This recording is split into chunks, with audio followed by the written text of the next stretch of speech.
had decided to check on the quest for pirates that were posted. An orc female who was the essentially a captain of several ships, kind of runs a fishing company. Posted that they needed some help. They wanted to send some people out with their fishermen to give them some courage. They when you went and talked with them, they said that they had seen some pirate activity, and so they were afraid to go out. And she asked that you go and essentially act as guards for one of their boats for a couple of nights. She'd have paid you for it. The group was almost surprised by her request and indicated that they thought it would be a better idea to go on the offense, to seek out the pirates that were bothering them, as instead of just trying to casually be passive and protect them. So, laughing at the suggestion, she went ahead and went along with it. She gave you all colors to fly that was slightly tattered, but obviously a high-quality flag representing some sort of a merchant's guild. And she said, "Here, run this. Go in those waters. If they see it, they'll come to it." And you guys did. And sure enough, right after Tango did an epic catch of a very high-end piece of fish, a tuna that was actually one of the ones that they said they were out there trying to fish for. Sure enough, a ship was approaching. That ship had a stylized Jolly Roger on it, a little bit of a green motif to it, and it put itself in your way. Now, Tango took the wheel, maneuvered the ship in such a way so that there wasn't a collision, but you could pull up next to it, and it was a ship filled with pirates. The pirate captain came out, spoke to you all, basically offered you a chance to surrender, turn your stuff over, and you guys refused. They were taken aback by it, a little bit surprised, and melee ensued. And while the pirates were quite suave and debonair and were oftentimes able to just bewilder you all with their charming personalities, you guys did end up on top. Parsnip had a very interesting time. They were a fantastic healer because they hit the deck, they hit the rails quite a few times until that ever so important opportunity attack where they crit a pirate on the back of the head and took him out. It was amazing. Afterwards, after you had taken them out, the pirate captain did survive. You guys have him unconscious at the moment. Did a little investigation on the ship, and there was some logs and information found below deck, including where the ship had come from. The other thing that was found down below was a cat. This cat was a waterlogged mess that seemed fairly sad, but once they got a little bit of food, were very, very happy and excited to go into the arms of whoever would want to pet them or to give them a treat. They had a collar on them. That collar gave them the name of Mr. Muffin Mitts. And there was a symbol on one side of it that had 4 F's in somewhat of a logo. And on the back, there was arcane runes, or an arcane mark, essentially, a wizard's arcane mark. Through arcana checks and so forth, you did learn that the collar itself had some protection magic on it, divination, transmutation, and so forth, but not on the little medallion that was on it, where the mark was. And the mark had been slightly damaged. Simon mended the mark, kind of returning it back to its form, and in nearly a matter of seconds, what you would assume to be a human appeared on the boat. They literally teleported in. This human was a very pale, almost ghastly-looking human, eyes very much sunken in, withered face, white hair, but they were in kind of this farmer's garb. They had a chaff of wheat in their mouth and a wide brim hat, very similar to one that I believe Simon purchased while they were in town. He introduced himself after things settled down. You guys explained what was going on, and he explained that his name was Fred. He is the owner of a farm that is outside of Waterdeep. And this is one of his many cats that live on the farm. It seemed to have wandered off and gotten stuck on the boat. And that information was gained when Parsnip did a speak with animal spell with it. Fred, yeah, you guys found out pretty quickly, is a wizard, a fairly high level wizard. He has provided you with a little bit of assistance so far. He pulled out a mirror out of a bag of holding and did some scrying for you. And he was able to show the location of Tango's cousin, Sebastian. You guys have asked him if he was willing to help. He says he maybe can a little bit, but he doesn't really have any combat magic prepared except for maybe one spell. And at that point, I believe we kind of ended things. Fred's just kind of hanging out, talking with you. Oh, yes, one other thing that he did do. He has given you all 4 collars, similar to the ones that Mr. Muffin Mitts had on. And he said if you ever happen to find any stray cats that need a good home, put the collar on it, and he'll show up to pick them up and take them home to his farm for felines. He did caution you not to take families away from each other, or if a cat seems happy, it's best just to leave it alone. But kitty cats that need help out there, he'd be happy to go out and collect them. So I believe Simon is holding on to those collars. So with that, we'll go ahead and pick it up back on the boat. Return you guys to the boat where you have had your conversations with Fred. You know that he's got teleportation capabilities. He teleported onto the boat. He was about to use the teleportation circle to return home. Simon was kind of looking over his shoulder, so he asked that instead of trying to copy his home address, if he would be okay just taking something nearby, which is a public teleportation circle to Waterdeep. So you have access to that now, should you get the spell. But he's not in any hurry, and he's just kind of sitting around letting everyone talk with him. Parsnip, for your information, the cat that's directly in front of you, that's Mr. Muffin Mitts, the poor little waterlogged kitty. And just north of Fred there is a black cat with a little white patch. Their name is Ellie, and that is Fred's familiar. All right, and with that, turn it over to you guys. Does anybody think we still need the captain? I feel like we got a lot of information without actually talking to him. I'll gently start rolling him towards the edge of the boat. Well, hold on. We probably need to question him still. About what? There's the whole deal with that zombie owl. Maybe he can give us some insight into why they wanted Sebastian. Maybe they could also let us know what to expect at the pirate stronghold. Like, there's a lot of things logistically that we probably need to get from this guy before we just, whoopsie, over the edge. Fair enough. Yeah, I didn't really think that one through. It's like, we're pirates now. We'll just head right in and kick some ass. But, alright. I won't push him over yet. During fight, like how they were taking orders from the owl. I'm kind of wondering Cutting out a little bit. if the owl was just a medium. Oh, shoot. Sorry, y'all. Sorry, I think you're starting to come back in again. Okay. I'm almost up. I'm so sorry. I'm wondering if the owl was just a medium and like the guy was see and speak through it, whoever their boss is. So he might already know our faces. So we probably need to get as much info as we can, and this might just be like a smash and grab. That's an interesting theory.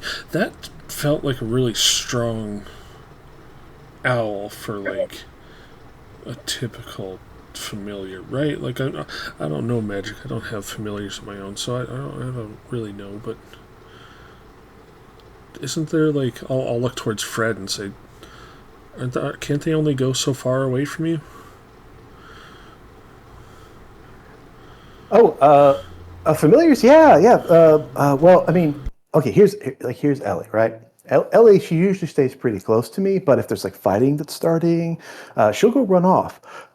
It's a common misconception to think that a familiar can only go just a little ways away from me. Because like Ellie, she can go as far as she wants. She's free to do whatever she wants. I let Ellie be her own kitty cat. Um, but what it is we can only see through their eyes within a certain distance. So if Ellie was going to be kind enough to let me see through her eyes, I have just like a range that I could see her through. But she can go wherever she wants. Gotcha. And when she's really far away, can she like send messages back, images? Like if she's looking at some guy super far away, could she show you an image in her mind of who that guy is? No, she can if she comes back. She can show me stuff if she wants to. She usually lets me know how she feels about someone, so I kind of like know if somebody's bad or not before I ever meet them. But no, she could send me some images. But no, I have to be close enough for her. Why? We were just kind of wondering if that owl we defeated was a familiar that could be sending information to whoever owned it, but I think we're okay. I mean, the owl was No. just weird in general. Like it was undead looking, like looked like a zombie owl. Fred's ears perk up at that very quickly. A zombie owl? Interesting. Hold on a second. He turns Yeah, like we could around see its and rib cages and all that stuff. okay. He turns back around. He's still got his mirror out. He's been concentrating on scrying this whole time, and he kind of zooms back in, and you see him kind of looking at it. Puts his face in real close. Excellent. He walks over to the captain, and he looks at him. And he looks at Tango. Bad guy, right? Yeah, yeah. He tried to kill me by looking good. Oh, that's the worst. Okay. He reaches down and he picks up his rapier and he sticks it in his belt. It's just a regular rapier. He goes, all right, yeah, I want to come with you guys. Hell yeah.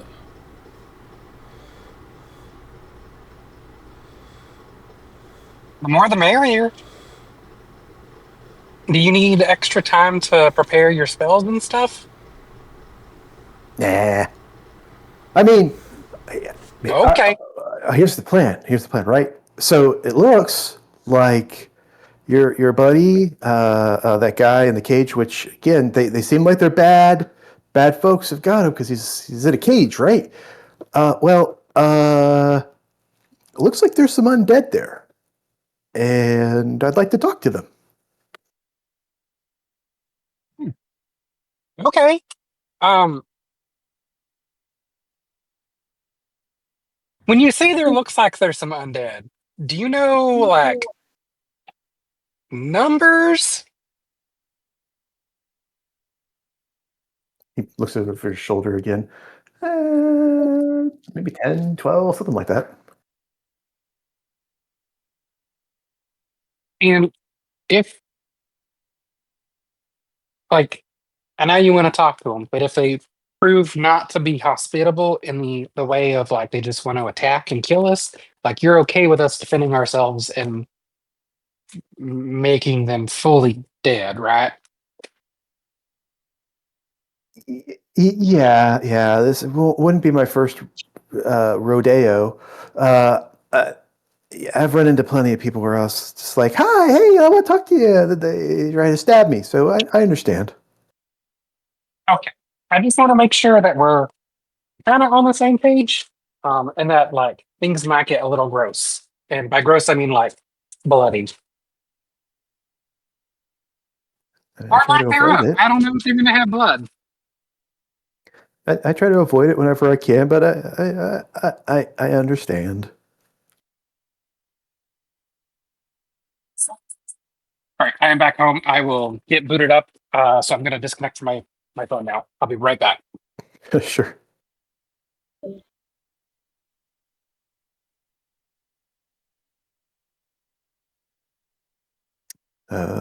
Parsnip, do you have any questions or anything about what's going on right now?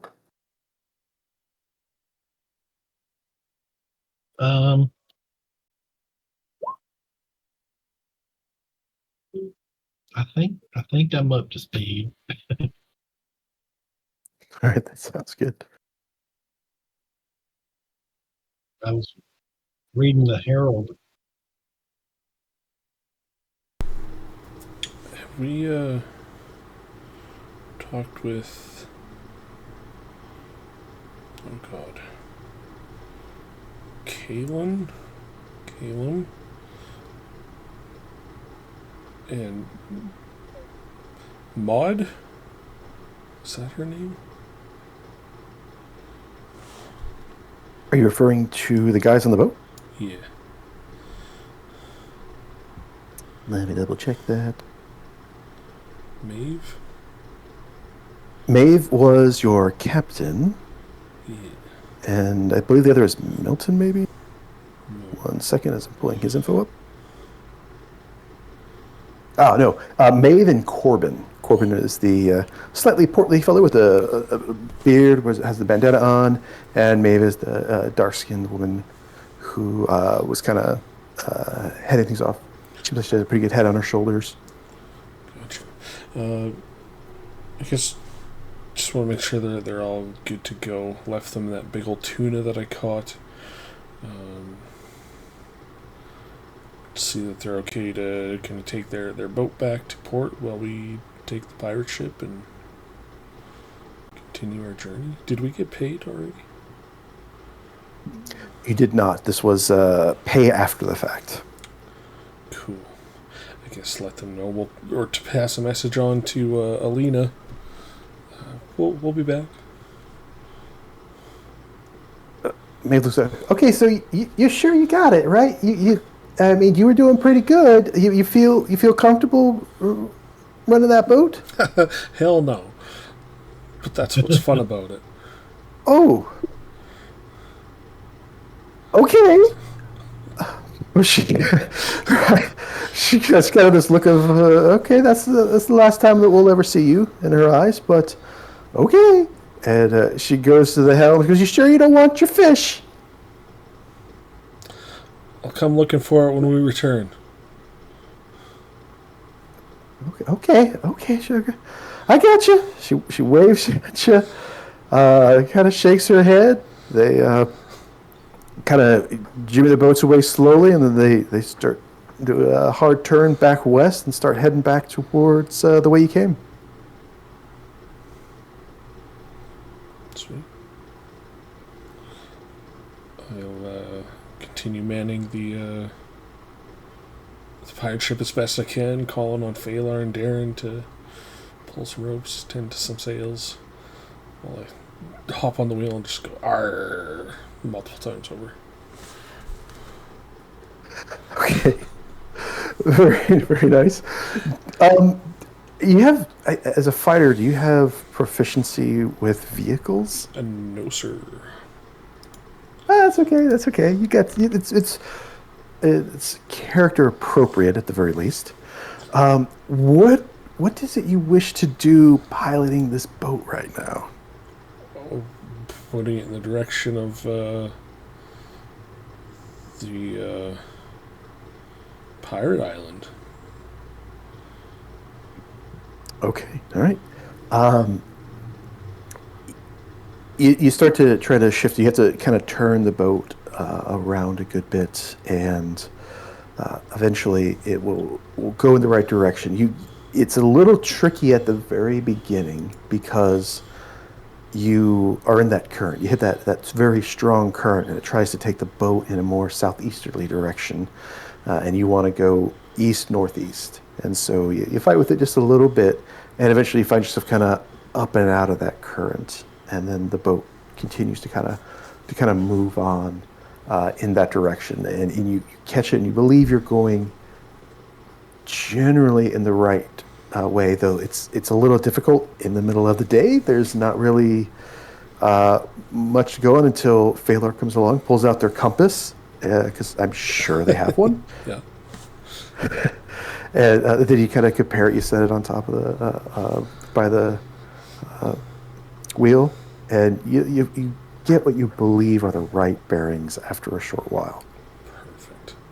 While this is happening, can we take a long rest or something? Because your boy has 0 spells. You could certainly start by taking a short rest. If Okay. you're planning a long rest, you're going to be out to sea for quite some time for that to happen. Okay. Tango, give me whatever you believe is the appropriate check to do your best R in determining how long it'll take you to get where you want to go. Because you saw where it was kind of on the map, but it was really weird to see this giant bird's eye view up from on high, and it was like a speck, and you're another speck. So you think you're going in the right direction, but the distance might be iffy. But go ahead and give me whatever you think is the best roll for that. Okay. Let me have a look here. Give me a second. Oh, I don't know what's going to be the best roll. You can just do a survival, but if you wanted to do something like knowledge history because of your past and working with it, something like that would be fine too. I did look that. I thought about it, but I don't really think it quite applies. I think I'm going to fall back on survival, even though it's a terrible stat for me. It just makes the most sense.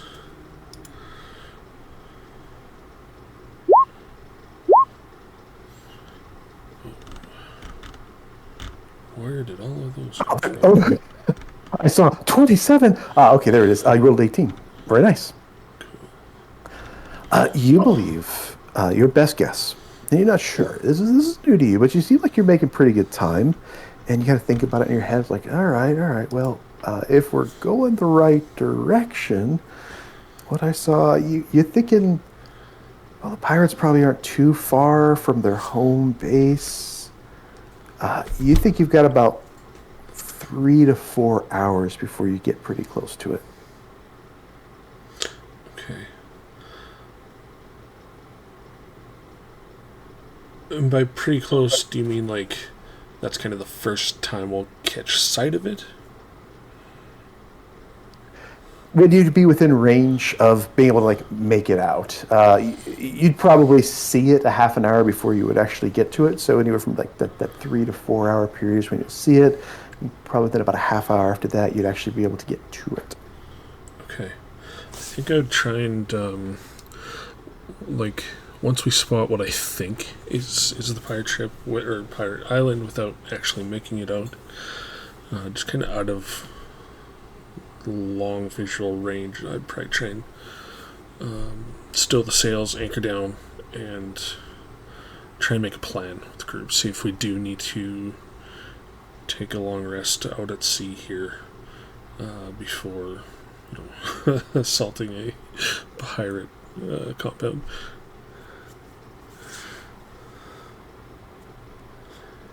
All right, fair enough, totally fair. As you guys are out on the sea, you've got time. Slow going, obviously, but the wind is at your backs. Tango seems to be doing all right with it. He seems to be an absolute natural. Plus, there's nothing to crash into. That helps. Definitely helps. Is there anything that you guys wish to do? Calm day at sea, by the way, so that's good. You don't see any storm clashes, a few speckled clouds here and there, so you feel fortunate as far as the weather is concerned.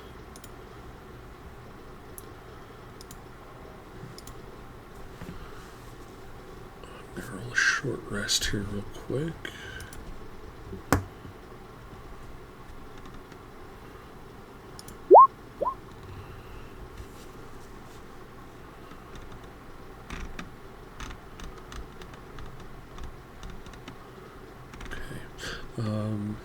As far as items and things we found on the pirate ship, we've kind of investigated and identified everything. There's nothing.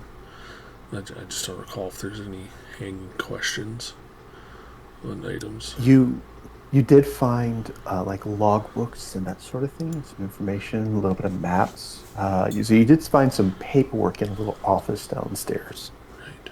Okay. I'd probably start having a look at that if I can. All right. Give me just a general intelligence check, or again, kind of like a knowledge history to see how well you're going to kind of be able to put this together. History feels a little better. Can I Oh, assist? yeah. Sure. You Like can help 'em while out. they were piloting the boat, I will just say like my assisting was trying to like bullet point some of the stuff. Yeah, absolutely.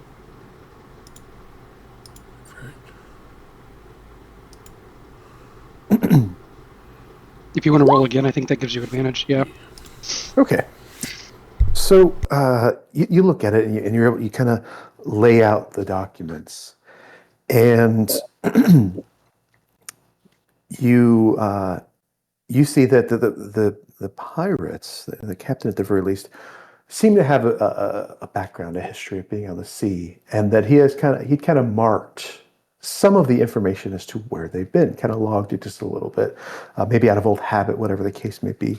But you do see that this ship came from, or at least the last two stops that I had were a couple of small islands. And then you look at the map and you can see where they are. And they also aren't all that far away. They're roughly equidistant. One's a little further to the south, and then another one further southeast. Not quite in the direction you were going. Both of them would have been off the trail. You look at the map and you can see the mark of the current that you guys are currently, or that you had been riding, and you see that they're off the current. Both of these are, and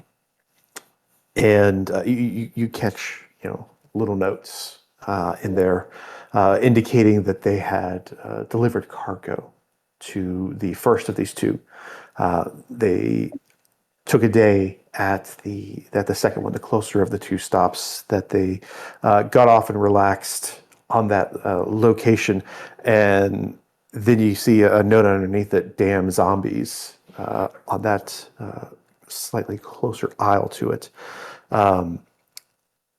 You see above that, in the area where you had scryed on, kind of a numerous indentions in the paper, in the map. Uh, with the 21, you kind of get this.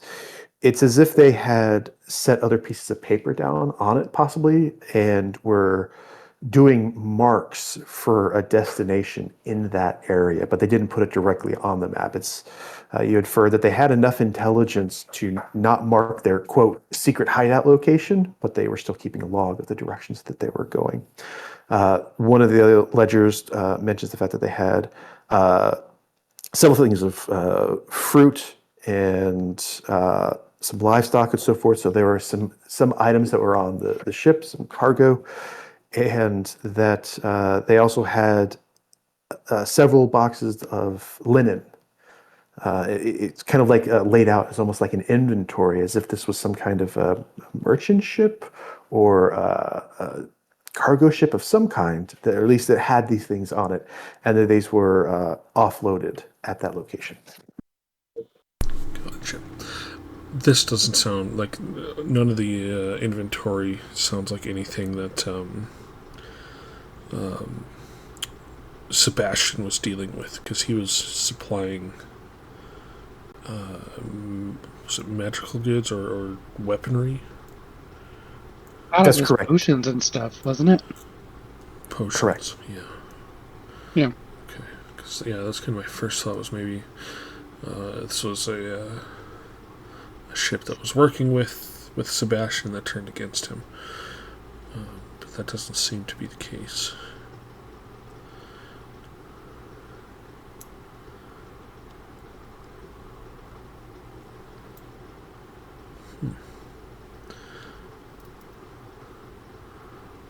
Interesting. So they made these stops.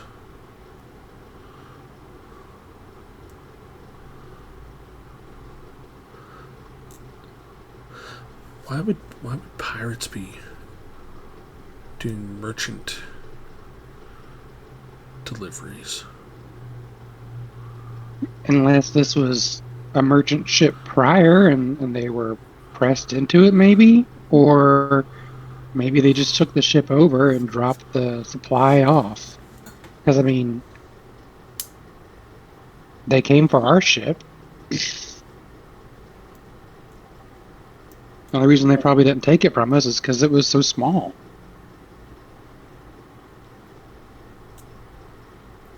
Yeah, but that seems weird, right? Like, if you're gonna steal from a ship, why would you then deliver those goods? Well, I mean, people gotta eat. Yeah, you eat what you steal, right? I don't know. I'm not a criminal, so. I mean, fair, but I mean, like, this just says that these goods were offloaded at the sites. I don't see a general, like, real quick, sorry, above the table, was there a ledger that, like, also had sums in it for the price of delivering these items, or was it just here's some supplies, dropping it off? Yeah, that's a better way to put it. The inventory I refer to is kind of like a manifest, a ledger, indicating what those textiles are, the linens and so forth. It seems it leads to merchant in some way, or again, a cargo ship that's transporting these goods. But there was nothing to indicate that they were selling it or anything. Um, all right, so yeah, so it seems like maybe they were just dropping this stuff off. Plus, I don't know if you know this, but like good linens are hard to come by. Like, no lie, I would steal good linens. Not that I would, I'm not a criminal, but I'm just saying. I mean,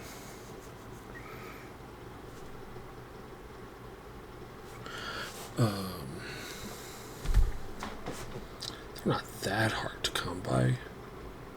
My family Listen, had lots.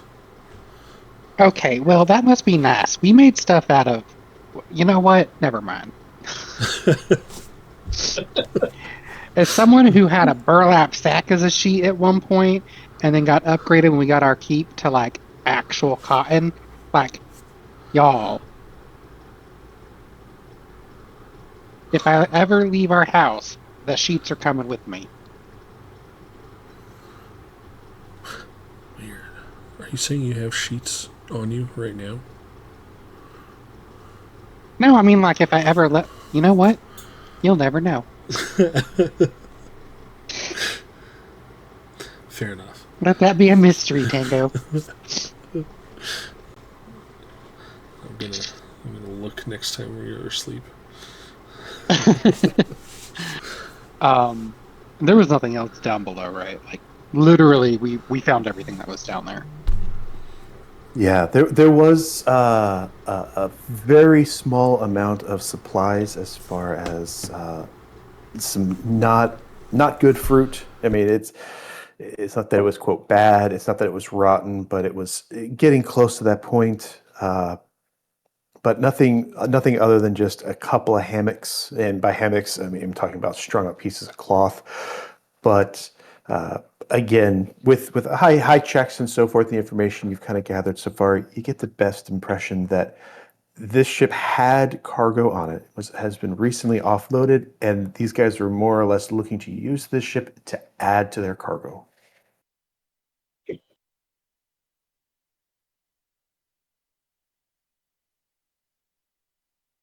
mean, they could just be masquerading as a merchant vessel so that they can actually go to port, um, you know, pick up other supplies and not get arrested for flying, the wrong colors. Fair enough. Now, do we think it's worth our time to go to these places and get information about them? Look into this endeavor? Or go straight to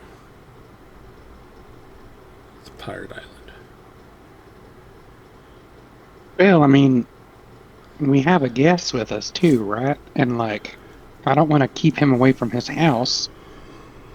He's joining us specifically to go to the Pirate Island, right? Yeah. And also,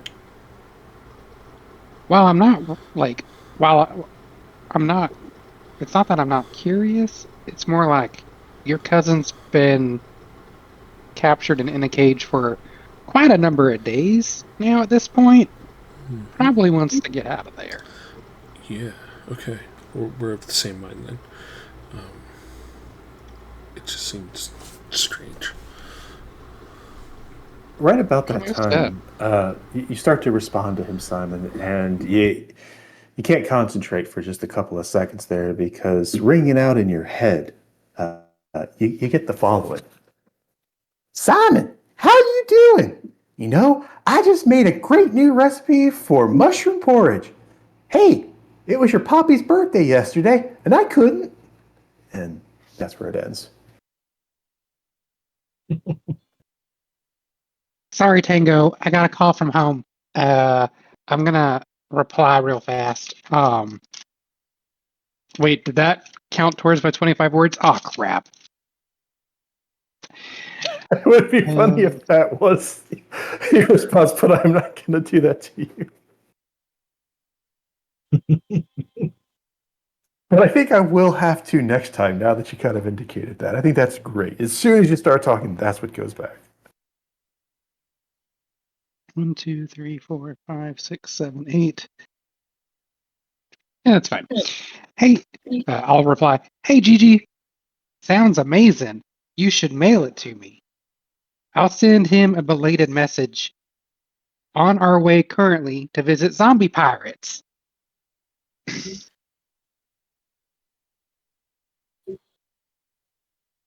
Excellent. You feel your message gets sent off. Yeah. If y'all see him, like when he receives the message, he just gets like this 1,000-yard stare, and that's typically it. Like he'll just like stop. Sorry, what were we talking about, Tango? Oh, I forget already too. Sorry, my Gigi reached out to me. Apparently she was trying to send my grandpappy a message for his birthday, but her message got cut off. She said she couldn't, and then that was it. I'm sure he's just off somewhere doing something shady. Huh. I hope so, and that you're not missing a family member too. Oh, he like bamped, and we don't know where he is, but he messages us every once in a while. Oh. Like he sneezed one day and then just like teleported away from the kitchen table. That sounds terrifying and hilarious at the same time. Yeah, I mean he's still alive. Well, maybe. Okay.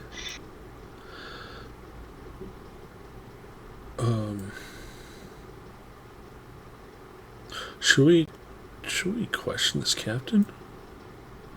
I mean, I would. I think that would be great. I think we should have Parsnip do it just because he brained so many of them unintentionally. Hell yeah. I don't know what to ask him, so.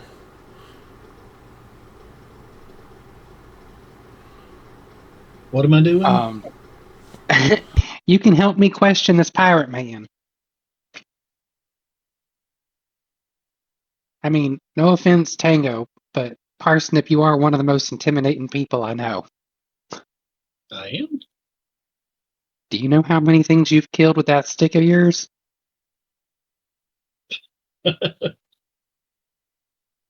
Like, it's understandable that Tango kills things with his sword, but you hit them with a stick and they die.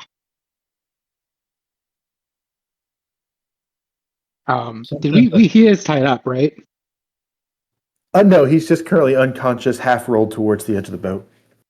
Okay, I'm gonna quickly tie him up, like hog tie him. Um, All right. The little sorcerer uses a rope to tie someone while the ranger looks on. Okay. Now we gotta look real scary like. Um and so what I'll do is Simon will reach down and just start slapping his face to wake him up. Not to cause damage, but enough to wake him up and shock him. Okay, that was a good recovery because he was about to make death saves. Yep. So you guys did stabilize him. You pop him around a little bit, and eventually he does wake up. And his eyes kind of open. He sees you, and then he closes his eyes again, and he kind of puckers his lips just a little bit and just sort of, I'm in so much pain. Oh. Well, at least you're not dead yet. Yeah. Oh. He says, I'm so glad I'm not dead. And he kind of lifts his eyes up and looks towards Simon just a little bit. He goes, "Oh, I'm in pain. How could you have me in such pain?" Simon, You make a did try to wisdom kill save. us. Ugh. This bastard. 22. Okay. He tries to lay on the schmutz, and it just doesn't affect you one way or the other. I'm going to hold out my hand and I'm going to create a sorcerer's burst. I'm not going to attack him with it, but he's just going to see this warbling mass of energy in my hand. I'm like, please stop with the puppy dog eyes. It doesn't work on me. You're not my type, sir. We have some questions, and unless you want this, whatever this is in my hand, to go into your face and potentially unalive you, like that little owl bird, I suggest you listen to my friend Parsnip here, because he's the nicer of the two of us, and he's probably the most deadly of the two of us. You see, he kind of looks around and goes, where is that young man that was so sweet to me? Well, where is he? You get the idea that he's probably looking for Tango. I will shift in front of him because he's on the floor, and I'm going to block Tango from his view. Tango is otherwise busy, and you are not important enough to talk to him anymore. In the distance, arr. Oh, so his name is Tango, I see.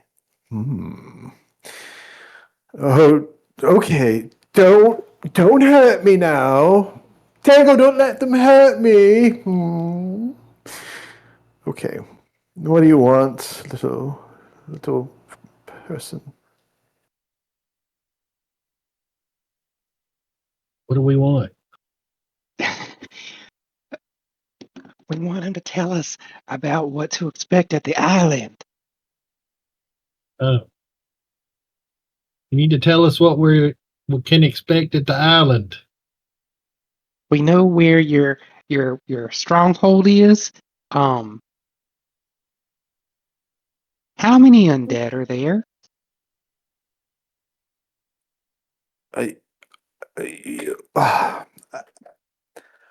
He kind of gives you this, again, kind of a pouty look. He goes, I can see that you're new to this. See, he mentioned something about an island, and you're mentioning something about a stronghold. So those are two completely different places. So what is it you're talking about?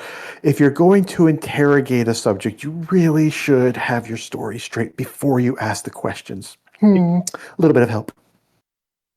I appreciate that, but I would like to remind you, you are tied up and precariously close to the edge of shark-infested waters. Tango, they're threatening me. Don't let them hurt me. He doesn't even know your name. You're literally a nameless nobody. Wait, did he actually give us his name last time? Oh shit, I feel so bad now. My name's Jep. You never even asked. Well, that's because it wasn't important enough to ask. But thank you for giving me that information. You're Now, a cruel little one. well, you did try to kill us. I didn't want to kill you. I just wanted to, take your money. take a good hard look at me. Do I look like I have money? He looks at the magical items that you're currently wearing. Yeah. Fair. I walked into that one. You did walk into that one. Yeah. All right, listen. We're on our way to do something at your stronghold. What Which is the one? security like?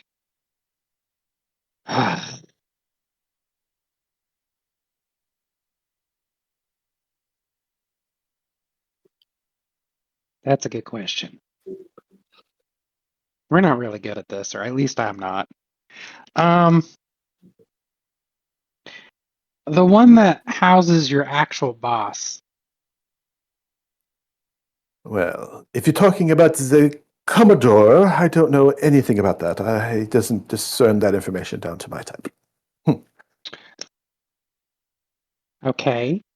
Well, we know that you were at a few different islands based on the information we found below. We are trying to find someone. Does the name Sebastian ring a bell? I'm pretty sure there was a Sebastian who was a cook on one of the boats then that flies our flag, I think. Maybe. Or maybe it was Terry. Maybe I'm thinking of Terry. I don't know. I don't know a Sebastian. Oh my god, I just want to unalive him. Okay, thank you for that information. Let's try this. And I'm going to throw the staff of the python down and cause it to become a snake. And I'm going to have it just curl ever so slightly around his neck. Oh, that's a very big stick you got there. Ooh. Now, you strike me as someone who might like to be choked. I'm not going to yuck your yum, but here's the thing. This is one instance where you won't wake up. Now, please tell me where you were headed or where to deliver whatever goods that you procure. Where do you go to deposit all your stolen shit? Oh, we don't typically steal shit. It is not very valuable. Okay. Well, where do you go after you've stolen your ill-gotten gains? That kind of depends.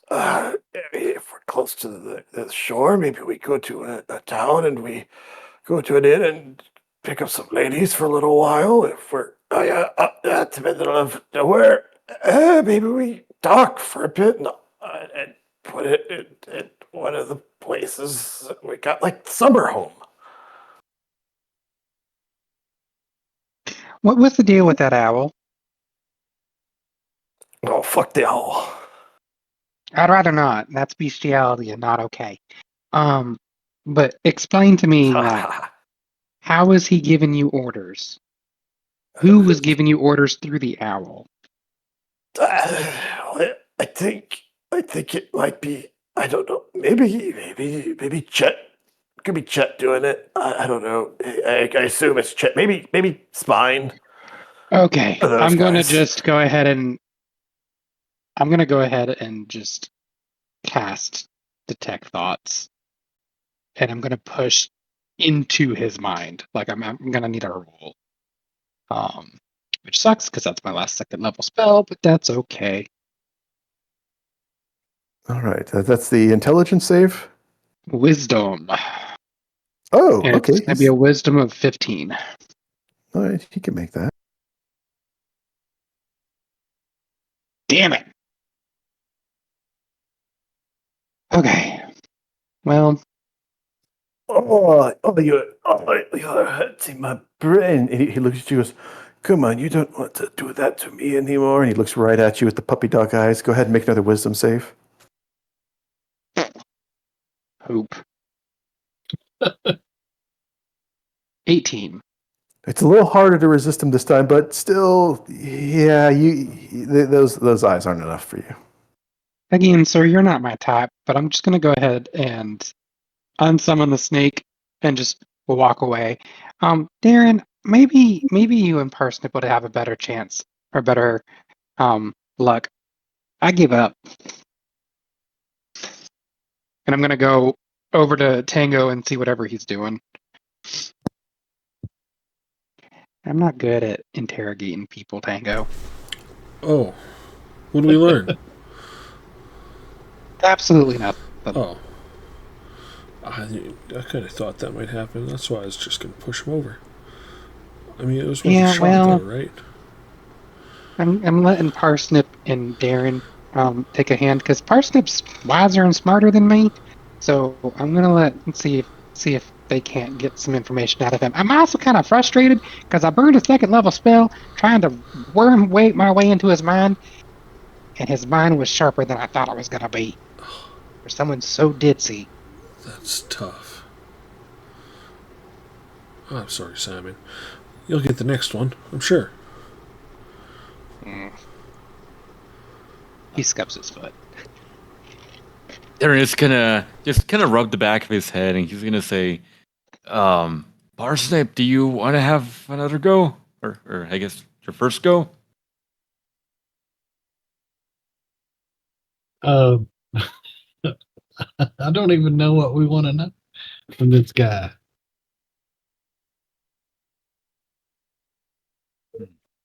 Well, we want to know where his base of operation is. Okay. He looks around at you guys and just kind of shakes his head ever so slightly, chuckles to himself. I'm gonna send real quick. I'm gonna send my spider, who I've decided is named Truffles, over to Darren and Parsnip. And like whenever this guy starts to put on the moves, he's gonna try to distract them and give them advantage on their saving throws. Hopefully, like just dancing around or like getting in his face, like to distract him as he speaks to them. I like it. I like it. I'll have it lower the DC, but not quite give them advantage. Perfect. That's perfect. He's just gonna mess with the guy. Like maybe attempt to crawl into his ears. Right. Darren would he would probably like put his shield down, maybe sit on it. And he'll try the good approach. He'll say, "Listen, I know life probably hasn't been good to you, but you don't have to be a pirate. You help us find your base where your leader is. Take your first step into changing your life around." And he's gonna try and do that pep talk, and he's gonna try and get this guy to tell us where he is, where his base of operations is. All right, Darren, something a little bit different. Go. He as you're leading in close to him, he looks at you. He does give you the puppy dog eyes. His eyes glance over at the spider that's wiggling around on Parsnip's shoulder for a second. So first, give me a wisdom saving throw, if you would, please.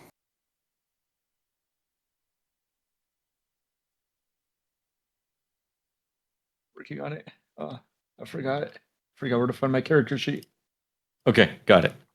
That's okay. I understand.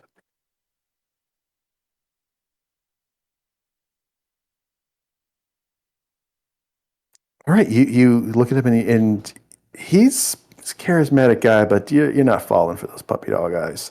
And as you're having this kind of conversation and you've leaned in and now you kind of sit back up, you feel a little bit of a pain in your head. You don't see him do anything, but you feel this pain in your head. Can you give me an intelligence saving throw? Oh. Well, wouldn't you know that Darren's actually the smartest guy around? Oh, wow. Oh, shit. I got a 20. Very nice. You feel this sharp pain in the back of your head for just a second, but it just lasts a little bit of a moment where it's sharp, and then it kind of goes dull and a little bit warm. It's still sitting there, but you felt a little bit of a pain. Again, you didn't see him do anything that might have indicated that was happening. And you say your nice words to him, and he looks at you and goes, so okay, you're the third one now, and you're very, very scary looking, and you're being the nice one, and Okay. Look. Let me help you out, guys. Let me help you out. And he kind of pulls his feet in towards his body, kind of wiggles around a little bit, and he kind of sits himself up. Okay, so first of all, when you're going to try to interrogate someone, you have to, offer them something or threaten them with something. The little guy was doing a pretty good job, but he looked so sweet. He didn't seem very scary. Maybe if I was dangling off the side of the boat, that would have maybe at least made me think that something might happen. Especially if one of the little sharks was underneath. That would kind of help. Throw my crew off, and they bloody the waters. It's called chumming the waters in our circle. That would work. Or something like, Sir, tell us what we want to know, and we'll let you go. You'll be free, and we'll give you 100 gold for the trouble. That would certainly loosen my lips if I were to get some type of offer like that. He gives you a big grin.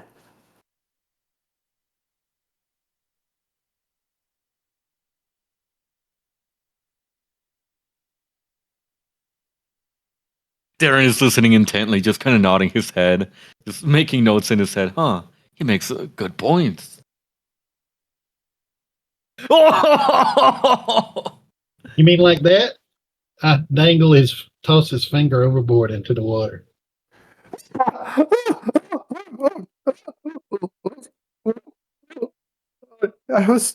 You are the scary one. I told you! You hear Simon yell from the front of the ship. I got 9 more to go. He kind of tries to pull his hand back into his chest, really goes, oh, this could be some kind of a bandage. If you don't like the fingers, I can always go for toes. Oh, he went the bad way. Oh, okay, all right, fine. I'll try to help you guys out a little. You guys need all the help you can get. Oh, I can't kiss it. My hand's tight. What do you want to know?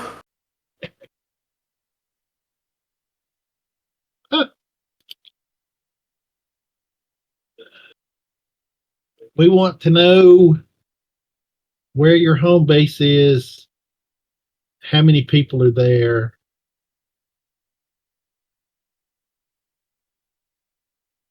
And where do they keep the prisoners? You hear Simon telepathically say into your head. Where do they keep the prisoners? So, okay, it's complicated. So you didn't know, so you don't know the questions to ask. Finger. Ah! As soon as he says complicated, I cut off another finger.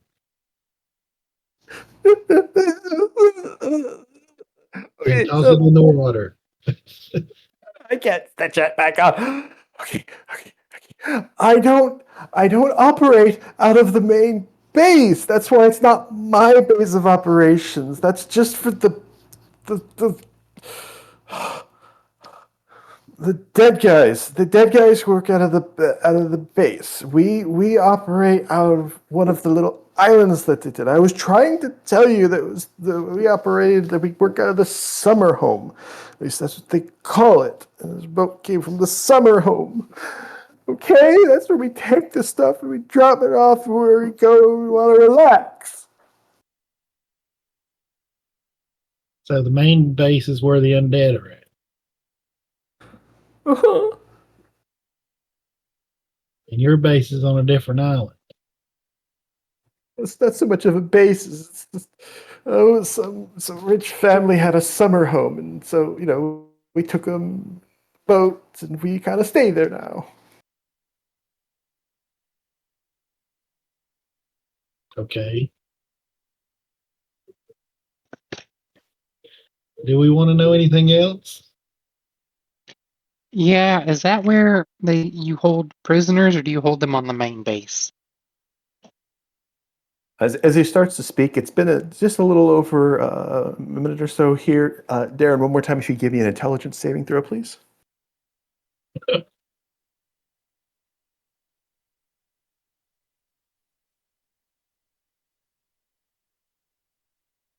Oh no. Okay. So Darren, that kind of warm feeling that was in the back of your mind, all of a sudden it flares back up right at about 1 minute later. It felt like it was just about to dissipate out, and then bam, a sharp pain in the back of your head again. You're going to take 6 points of psychic damage, and that pain is persisting.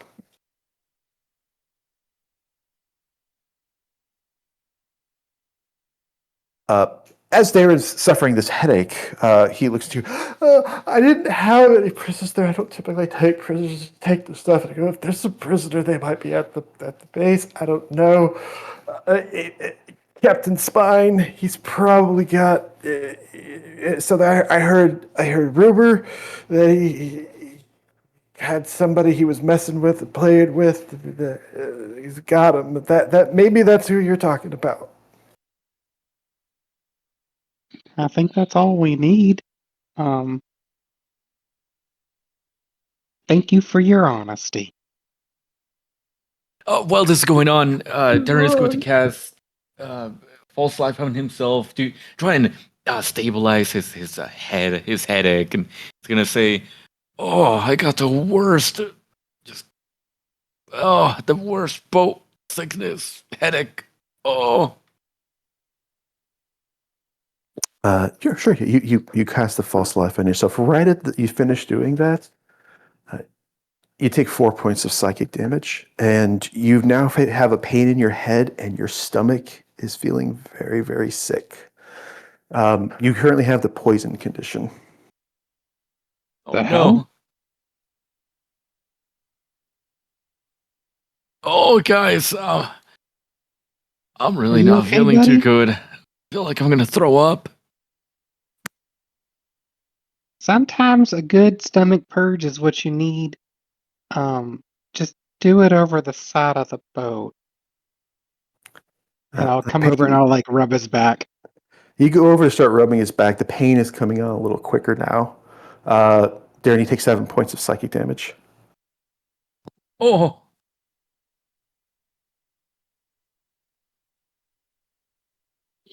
Oh. I'm gonna knock out the pirate guy again.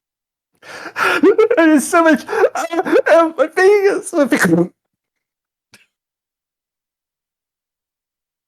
Sorry, he was just getting kind of annoying.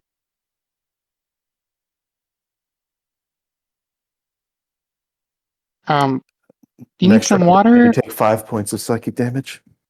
Oh shit. Oh. Oh. Oh. Do you need to lay Maybe down, buddy? Yeah, I guess. Maybe I need to throw up. They're just gonna take off his helmet, and he's gonna try and throw up on the side of the boat. It doesn't take much. You're feeling very sick. Something is wrong, and Can I do a medicine check? sure, you can do a medicine check. While you do that, you take 3 points of psychic damage. Your head is killing you, Darren. 21. Simon, 21. What are you proficient in medicine? I'm not. Okay, natural 19. Very good. All right, Simon, this is actually serendipitous. You've got a little bit of experience with certain things, with your mushrooms and so forth. And you look at Darren, and you look closely at his reactions, and with a DC of 20, you recognize something. You don't remember the name of this, but you recognize a poison from some sort of fungus underground. It's a poison that affects somebody's mind. It's an ingestion poison. It takes a significant amount of time to settle into the system, and then it just absolutely wrecks someone's mind. Did you eat anything on this boat? Or Ron. No, I don't think so. okay, you've been poisoned, buddy. I've seen this with like you get the bad shrooms, like you think you're gonna get on a good trip, and you're not on a good trip. You're in a very bad place because you ate the wrong one. You ate the one with the different colored spots. I think you might have been dosed with it, but like the only thing I can remember us eating recently is the spicy chili stuff from breakfast with the mushrooms in them. Oh, I don't do good with spicy food. That might be why. Well, you And also just had you didn't have any mushrooms in your omelet, I don't I did think. not. So I don't know where you would have gotten this from. Give me a second, my friend. Were you attacked with Oh, like a knife or something? I just need to catch my breath. No, you need to keep throwing up. And Darren's gonna cast Lesser Restoration on himself. All right. You take 11 points of psychic damage before you cast that the lesser restoration. Oh, And that will go ahead and it will remove that poisoned condition from you. That will allow you to regain hit points and temporary hit points once again. And now that you've gotten past that poison state, make another intelligence save for me. oh no. Can I help with Oh Jesus Christ, never mind. You rolled a 2. You feel like you've recovered from that poison status. That pain is in the back of your mind, though it's still there. The feeling from your stomach is kind of gone now, but something is still hurting your mind.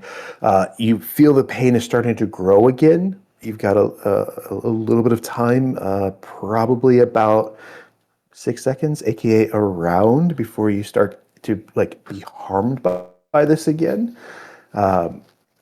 Is there anything you wish you'd do before you make another intelligence saving throw in the subsequent round? Oh man. I guess. Um, Would I I know guess. if making him throw up would get rid of this effect?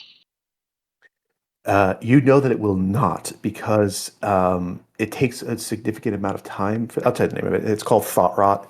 It takes a significant amount of time for thought rot to work its way into somebody's system. That's why it's incredibly lethal. As most poisons that are used are some kind of a contact poison, so they happen right away. Thought rot, it's an ingestion poison. So it might take a couple of hours before it works its way in and then eventually gets to the brain where it's doing its damage, where it poisons you and just slowly begins ripping your mind apart. So throwing up's not going to help at this point. Darren took care of the lesser restoration, which was the key. He's not poisoned anymore. He can heal. He can heal up, but the poison's about to keep doing damage until he can save off against it. Oh boy, buddy, you're in for a rough time. I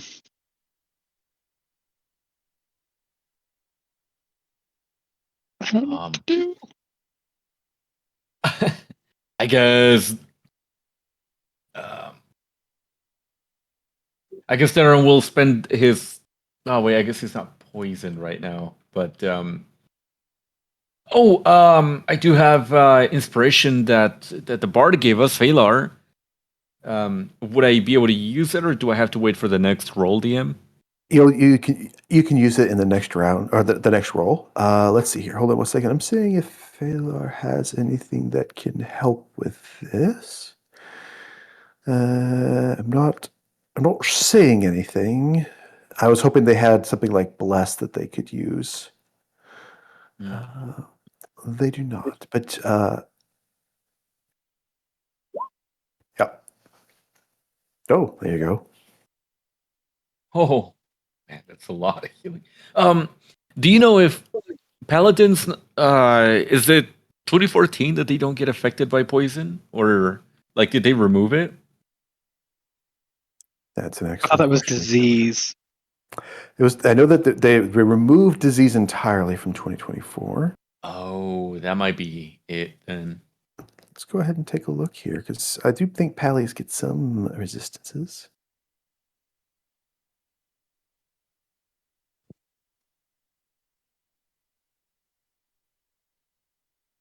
Thank you, Parsnip, my hero. While you're thinking about, You're welcome. while you're recovering, maybe you should think about what you ate in the last 24 to 48 hours. Yeah, it had to be that chili. Here it is. So- You're not immune to poison, but you can use your lay on hands to remove the poison condition. Oh no, I just used it. All right, go ahead and Well- give me another intelligence save. Here we go. Come on, come on. Give me another 20. Give me another 20. Oh, okay, now we'll use inspiration.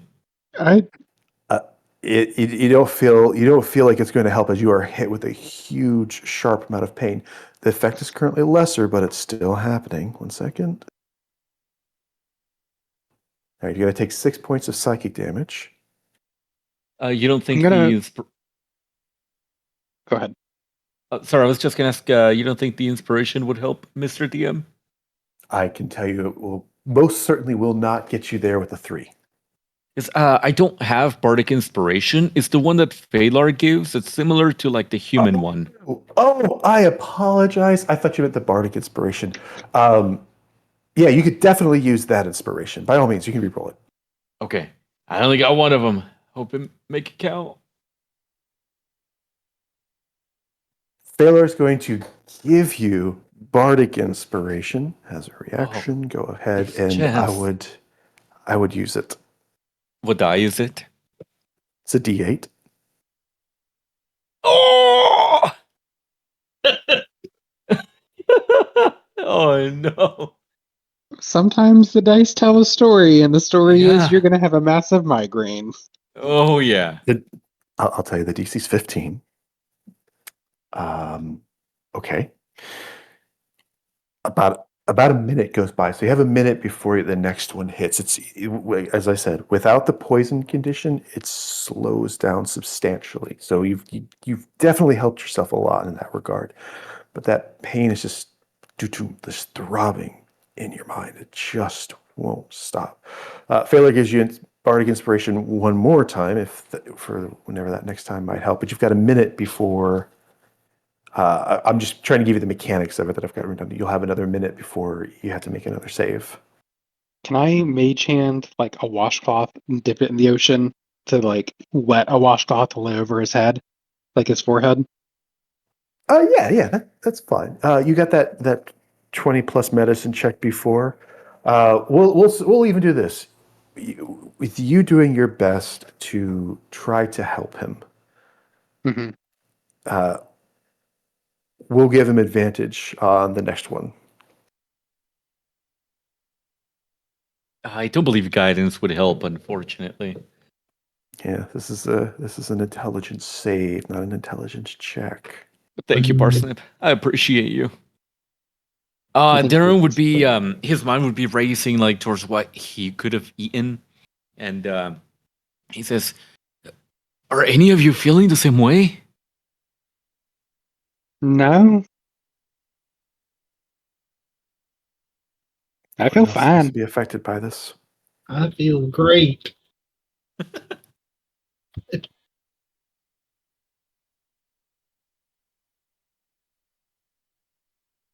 Oh, it's coming again. Oh. All right. If you don't have anything else that you think you could do to try to help with the situation, like I said, Phalar gave you the bardic inspiration one more time. Fred's kind of watching you, kind of intrigued. Oh, you look like you're not doing too well. I forgot this guy was here. Go ahead and make one more intelligence save. Again, DC is 15. Does guidance help? Oh, Does not. Bless would help. Don't get blessed. ability check. Hey, maybe the bardic inspiration. Oh no! Hold on. Fred's got 2 cleric spells. What are his 2 cleric spells? No.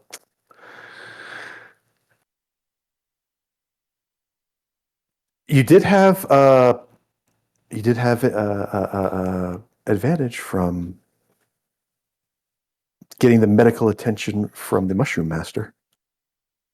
But am I not poisoned right now? No, you're not. You're not poisoned, but All I right. said because Simon is giving you the Oh, I medical see. aid, I was going to give you advantage on these. Oh, let's see it. No! Oh, the dice have chosen. All right, you take 3 psychic damage from that. The pain starts to subside for just a second. It slowly starts to build back up.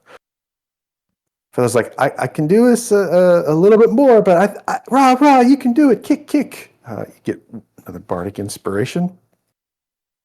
Kick. My friends, I think my time has come.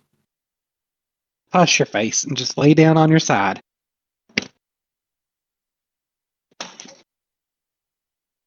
Yeah, that was Phalar's last bardic inspiration. Can you think of anything else that you can do?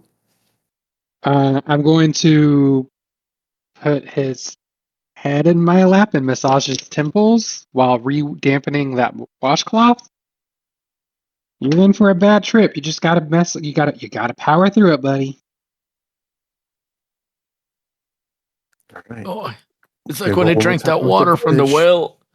Bleh. Again, when I drank that water from the well, I learned a new spell. I think you just got a weak tummy. Oh, Wow. We gotta make that thing ironclast. Oh Jesus Christ. Just saw you through your roll. No. Take another 3 psychic damage. Thump, thump. Your head's thrumming with pain. You didn't use your bardic inspiration, so you still have that. You guys are sitting there with poor Darren, just worst migraine ever. Go ahead one more time. A minute later. oh man. See it? It's time to become a mind flayer. Oh, My right. dude. You have advantage. That's right. I forgot. Oh, no. Oh. Only 2 points of psychic damage. You're a very hardy person. You have a feeling most people would definitely be dead by now. I mean, if anything, I'm really impressed with your fortitude. Because, like, that stuff that you ate, you should not have ever eaten. I shouldn't Now you have. know why. Oh, And a Barsep. minute later, go ahead Barsep. and make another roll. Yes. Barsep. If I don't make it, Barsep, you get to choose who gets my shield. Ugh. Okay. Oh, now might be the time. Come on, Phalar. There you go. With your friends around you and encouragement, you go through, what was it, about 7, 8 minutes of just absolute pure agony. You throw up all the contents of your stomach. Your head is racked. You were constantly having just to keep yourself up, but eventually you're able to kind of push through it, and the poison subsides entirely. So I have to ask, buddy. Like, did anyone offer you, like, candy or something? Oh, just a sweet lady from our place. Oh, Okay, but we all ate her food and she didn't kill any of us. that's what I'm saying. Oh, maybe it's a combination of the ocean and spicy stuff. No, I'm telling you, you were poisoned by a mushroom, my friend. Like, someone intentionally put some bad shit in your food and you ate it, and it's a slow acting poison that causes the effects that you experience. Normally, you'd be dead by now, so I'm really happy that you're still with us. I'm just concerned what you ate and who fed it to you. Because if they see that this attempt didn't take, you might be in for it again, or a different form of it. Oh, I don't You know. rich types have some weird enemies. Oh,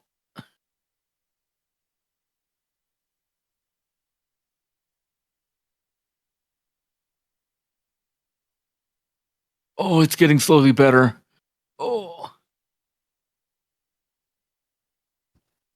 Yeah, after a time, the headache goes away. You feel yourself. You're able to push off against it. It was strange. And as an adventurer, you've experienced poison before. This one's clearly must be some sort of something rare. You haven't experienced it before. It was directly affecting your mind.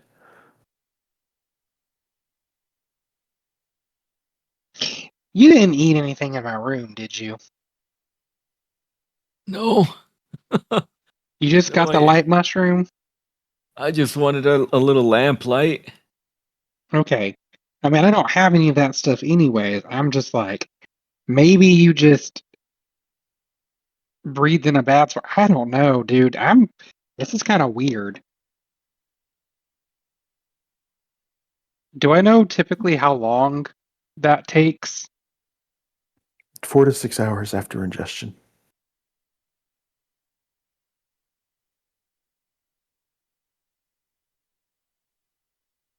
Oh, so it's a milky white substance made. So it must have been your omelet, because your omelet was all egg white, wasn't it? Oh, that's right. Oh dear. And I liked her a lot. We might need to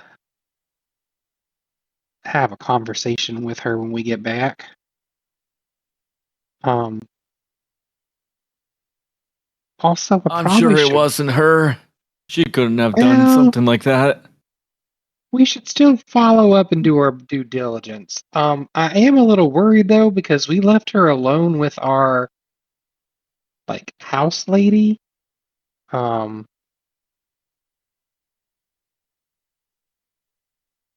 Shoot.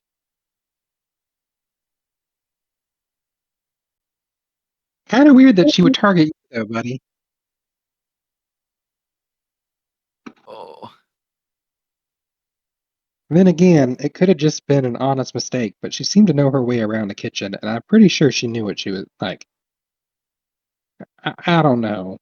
I feel like you know the ingredients you put into your food. maybe it was an honest mistake. She's a Maybe. sweet lady. She couldn't have done it. We should still follow up and do our due diligence.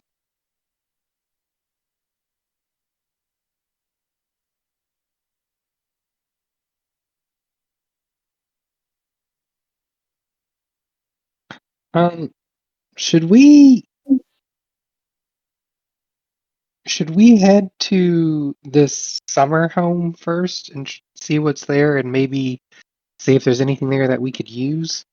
I know I was saying we should go to the island first, and it sounds like this captain is toying potentially with your cousin Tango, so I understand there's probably a need to get there faster.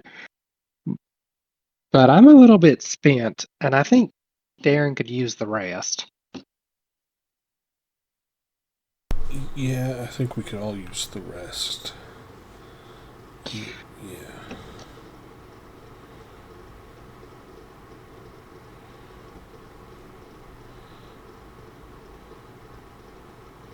Fred kind of looks around at you. Oh, you guys need to like do the adventurer thing. Take like you want to go tomorrow?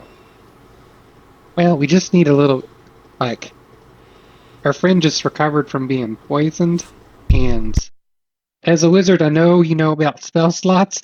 I have 1/3 level left, and I have 2 first level lefts, and that's after I use my sorcerer ability to like convert some of that energy into spell slots. So, uh, if we do end up getting into a fight or things turn a little sharp, I don't know how much help I'll be.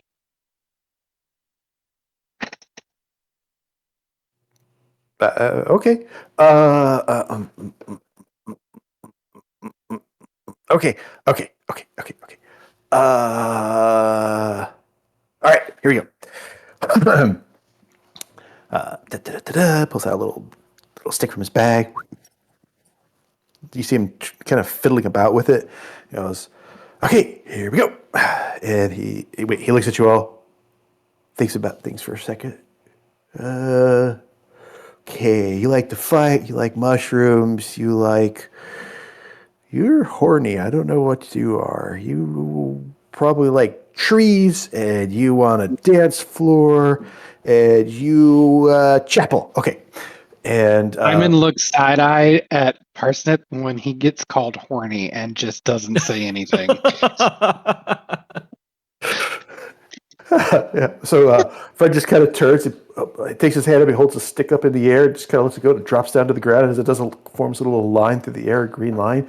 And he kind of reaches out and grabs it with his hand and pulls it. And a door opens in the air. And he goes, "Okay, well, here, like I don't need it. So you guys go ahead. You can stay here in Fred's place tonight." And you see beyond the door an extra dimensional space that seems to be a large circular room with a door at several different places, and one of them has a large tree on it. Another one has a bunch of mushrooms on it. Another one has what looks like two guys in the middle of a fight. Another one looks like it's got a holy symbol on it, and then the last one looks like it has a pair of ballerina slippers on it. Okay, there's a room for each of you guys. Go ahead, enjoy yourselves. I'll come back in the morning. I'm gonna go take care of my cats, and I'll see you then. But enjoy, okay? Thank you so much, and give them extra squidges for us. Oh, yeah, I always give him lots of squinches. All right, I'm gonna go. Ellie, he kind of holds his hand up, and Ellie jumps up into it, and then crawls up onto his shoulder. He bends down, grabs Mr. Muffin Mitts, and he's like, "Okay, I'll do it the easy way." And you hear him say, "I wish to teleport." And he says, "I wish," and then you hear that "to teleport" kind of in the background of his voice.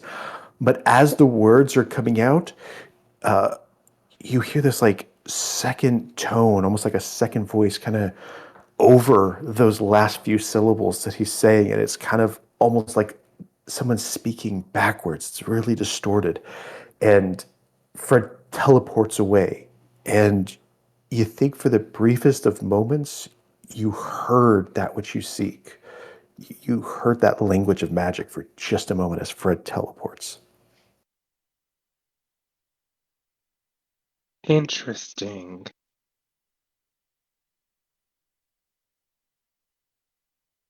Y'all, this man is like super strong. So with that, you guys all have access to a magnificent mansion. Oddly enough, it seems to actually be moving along with the boat. So you can kind of dock anywhere you want, and you've got a door on this boat here that'll lead you into a safe place where you can rest up.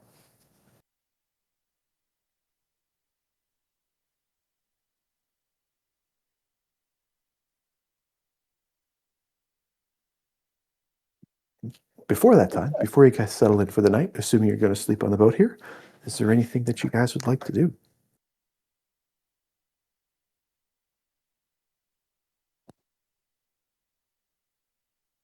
Darren is just spent. He is just gonna pretty much just lay there. Just think about feeling better. Yeah, it's been a rough day for Darren. As you go in each room, obviously, I'm not going to describe it in too much detail, but each of you have a room kind of customized for you. Something woodsy. Obviously, it's for Parsnip, though he doesn't necessarily have to stay there. You've got a combat training ground in the room that is likely there for Tango. Again, best guess. Simon, you walk into what appears to be a little piece of the Underdark with mushrooms all over the place, lightly illuminating the place. You've got a comfy little big round pillow for the bed. Darren, you have got what appears to be a small little chapel. There's a mural up on the wall with about a dozen or so deities, which each of their holy symbols. Up there, you see the Watchers as well. There are pews that you can sit on, and a bench that is comfortable. It doesn't look like it would be comfortable. It's like a small wooden bench with a small a thin mattress kind of on top of it. When you lay down, it is surprisingly comfortable. Um, let's see, and then obviously there's a dance studio for Phalar should they choose. In that large central room, at some point, you guys are all in your various rooms, maybe looking in at each other, and you hear this loud noise, and you look out, and apparently from at some point, a table fell into the middle of the room, and you see a bunch of cats that look similar to Ellie. They are a little bit wispy, running around and literally preparing food for you all.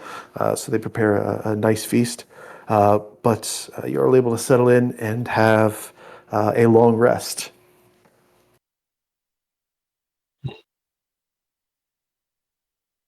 Oh, nice. We can click the button.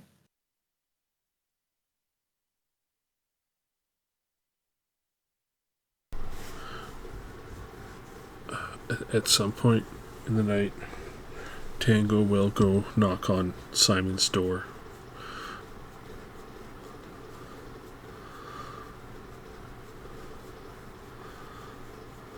Simon, you get out.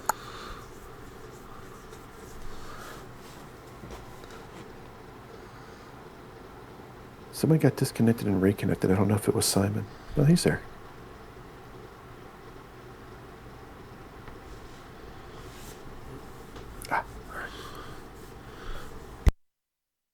Would you allow Tango to come into your room?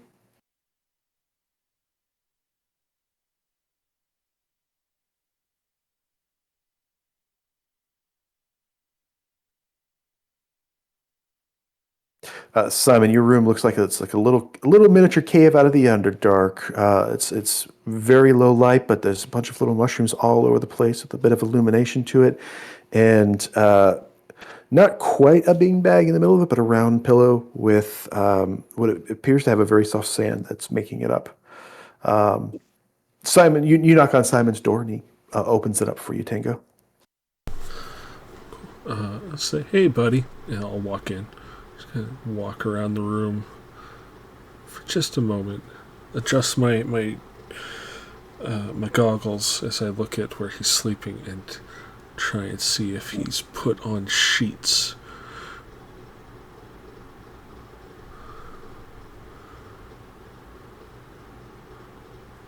Because I'm going to find out. All right, Simon. you let us know if you have sheets on your pillow.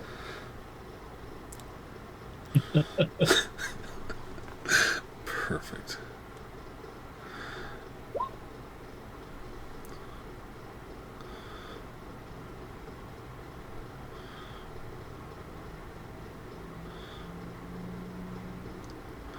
Cool. I'll say, yeah, just wanted to check in on you. Have a good night. And then I'll leave.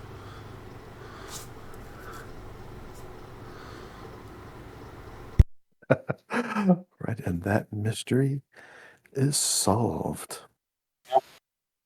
Oop, can you hear me now? There you are. You're back. I'm going to have to use my AirPods because for whatever reason, my headset for work is no longer working. Yeah, those things suck. Yeah, they do. So you guys have an interesting night. Everything is very, very comfortable. The food is good. It's various. You can literally ask the cats to serve you something, and they'll come up with it. Powerful magic, obviously. At dawn, the magic ends. You guys are, if you stay within it, inside your rooms, you're having breakfast, whatever the case may be, that eventually it'll just sort of start fading away from you. And you just find yourself standing right by where the door was back on the boat, wherever you kind of had it at night.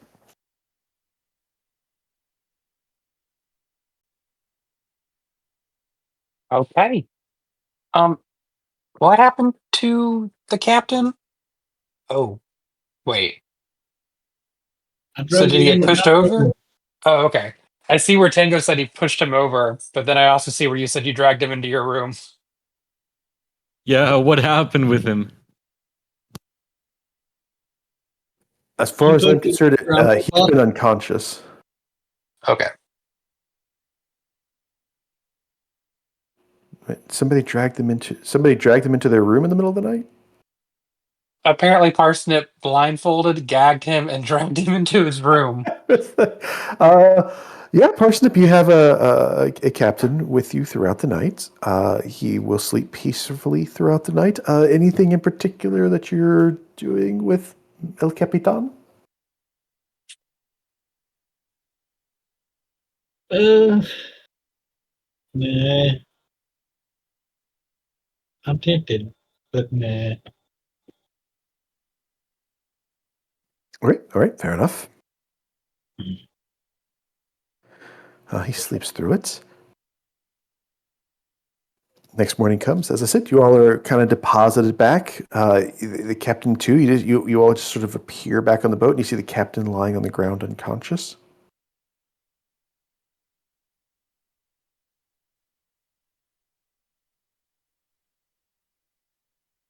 Okay.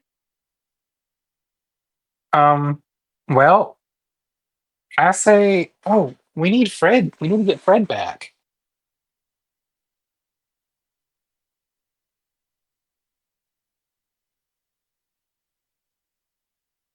Should we wait for Fred before we go? Who's Fred? His name was Fred, right? The wizard? I thought it was Yeah, Fred. it's Fred. Oh, thank God. Okay, I was like, am I calling this man the wrong thing? I believe he is just gone now. Oh, I thought he was going to come with us because he wanted to talk to them about those. He wanted to talk to other undead.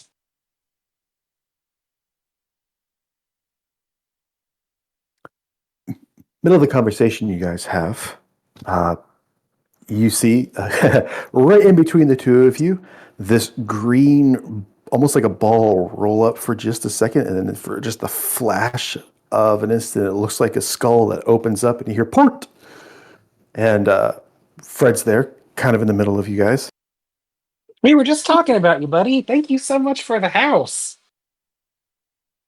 I love my room. You have great taste. Oh, hey, yeah, great. Okay, so I again, we're gonna talk. Great, we gotta talk to these guys. Just because they could be friendly, they could be very misunderstood. Oh, 100%. What are they? But now, but I'm also ready. I'm ready if need be. You look at Fred, and you see that he's not wearing his farmer garb anymore. You see that he's got on an exquisite-looking set of leather armors.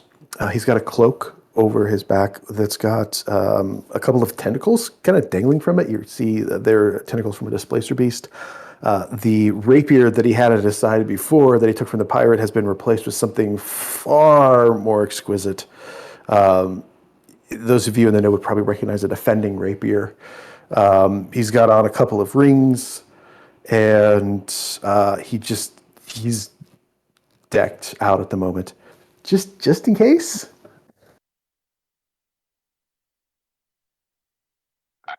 Wow. One day I hope to even have a fraction of what you got, what you're wearing. Um, did you bring your familiar, kitty? I always have Ellie with me. He holds his hand up, and little mist kind of coalesce around his hand, and pops out a kitty cat.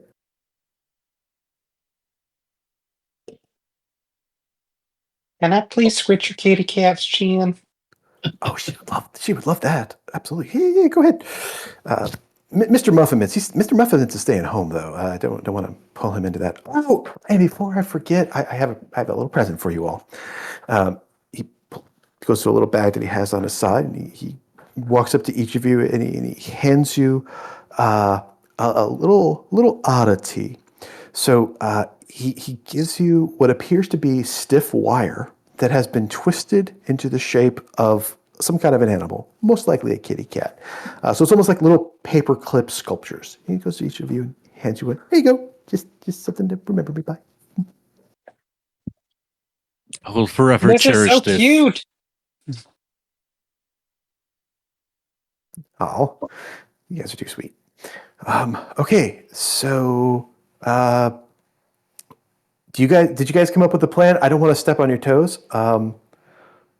So I just want to go along with whatever you're doing. All I ask is that we talk, right? Like maybe they're misunderstood, these guys.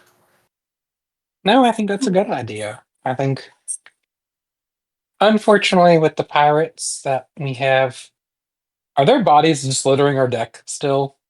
Or did they like. Oh yeah. The back of the boat's all covered in blood, and as the bodies are slowly decomposing back there, they're salty and stinky. Okay, let's get rid of those bodies. Um, uh, I mean, unfortunately, you.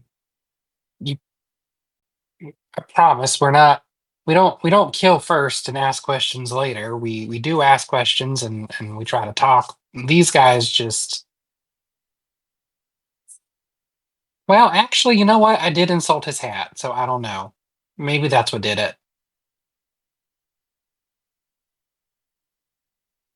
Anyways, we'll try talking. Okay, great. I really appreciate that. I'm definitely on the lookout for maybe more people that have gone through experiences such as me.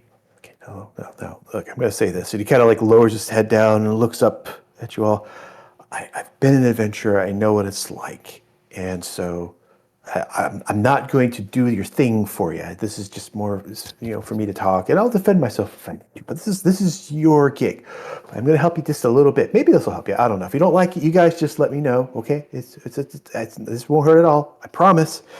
And he pulls out his book, this nasty Necronomicon type book or whatever. He flips through the pages and he kind of touches it, pulls his hand back, and then slaps his hand back down in the book. It says, "Ah." And you look, and each of you appears like the pirates that were on the ship. Each one of you looks like one of the pirates that was there, as he kind of glanced at them as they were going off the deck. Tango, you have the appearance of what the captain looks like. You look very close to him. The rest of you look like the other pirates that were there. Simon, if you were to hold a mirror to yourself, your head is now about a foot higher than it was before. Your eyes aren't different or anything like that. This is all an illusion. But he's going to cast seeming so that all of you appear like these pirates did. Oh wow! I thought being taller would make me feel different. Where'd my armor go? I mean, I'm sure it's still there, and I'll walk up and I'll just like knock on against your shin because that's really as tall as I get. It Or is your still thigh. there. Yeah, this guy's like hella talented, y'all. Oh, that's perfect.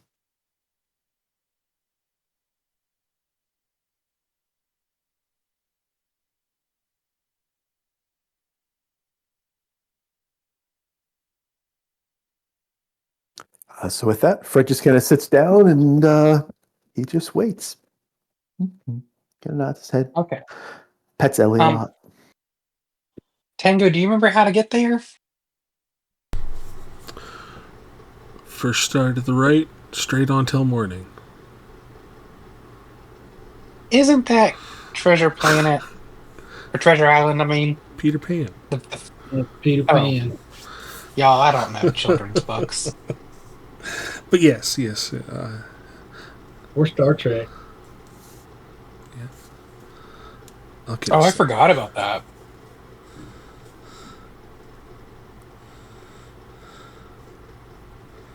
Cool. Let me know what you need. Otherwise, I'm just gonna be. I don't know. I'm gonna play with truffles or something.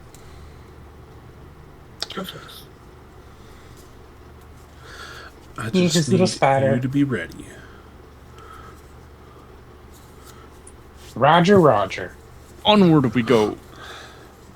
And I will burst out into sea shanty as I propel the boat towards the island. The base. You head off on your additional direction. It takes a little bit of time for you to kind of reorient yourself as to where you need to go. But you guys work it out. I assume you're going to try to beeline towards the location of where is really Sebastian to be at the pirate fort, correct? Yes. Okay. Pirate captain, just so I know, are you going to do anything with him? Is he going to sit on deck? Throw him overboard, put him in the hold? What is it you wish to do with him as he starts to snooze? I'd like to at least keep him alive. We can turn him over to the port captain when we get back to town. So my vote is to put him in the hold. Fine with me. That'd be a great idea. Well, he's your responsibility now.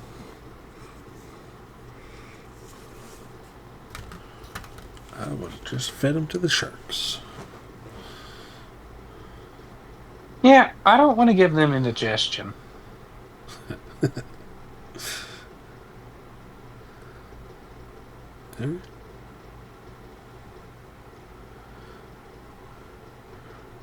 All right. You guys head off in the right direction. A little bit of time passes, and roughly about 2 hours. Not that long. I mean, the boat travels at a decent pace. A lot of the stuff is kind of judging by the map, what you saw in the scrying mirror, and so forth. It's not like it was that far. It's just that these are fairly small, items, or small little things, small little islands. A small little fort in the grand scheme of things, when you're considering the entire ocean.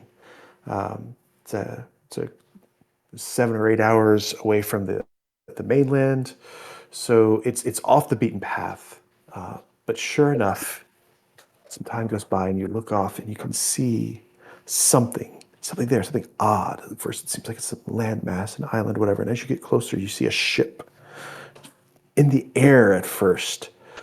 Then you recognize that the ship's kind of stacked on top of another ship, stacked on top of another ship, stacked on top of another ship. And it's resting on this almost crown of giant skulls. And it's just crested over the horizon. As I mentioned, you've got a little bit of time before you get upon it. But you see that off in the distance. Man, I kind of wish I was a pirate now. Because that place looks fun.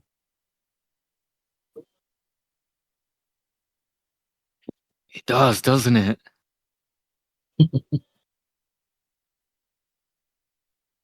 Maybe someday.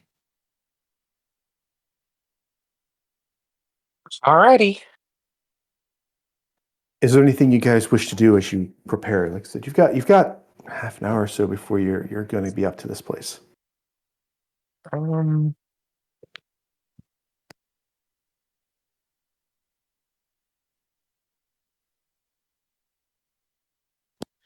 think actually, Can I yes. Sorry, you Oh, go go first. ahead. You go first. I was gonna say, can I go ahead and summon the snake from the staff of the pythons and just have him resting around my shoulders? Sure. How long does that last? It doesn't say, so that's why I was wondering about that. I'll take a look here. No, well, maybe here. Boop.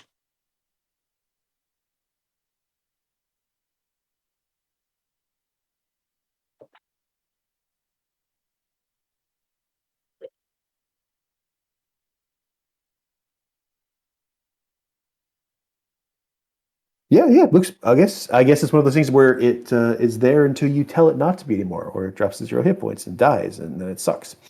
But sure, yeah, you wrap a snake around you. Darren, what would you like to do? Yeah, you said we are like a little bit more than an hour to go. Is that right? About a half an hour to go. Oh, half an hour. Okay. I guess Darren is going to use some of his incense for the fight ahead. So he's going to, I guess, really carefully making sure he places something underneath it so that the wood doesn't burn. He's going to burn a little bit of incense, about 1/10 of his block, as a way to pray and prepare for the battle that's probably coming. You go ahead and give me a percentile roll. Okay. You say a little prayer, you kind of prepare and so forth, and you've experienced this before. Not all the time; it's not an everyday thing, but you've experienced before. It feels like your shield is just a little bit lighter. It's not a mechanical benefit, but it makes you feel like another hand is kind of there, just kind of taking the slightest bit of that weight off your shoulders. I have a good feeling about this, my friends.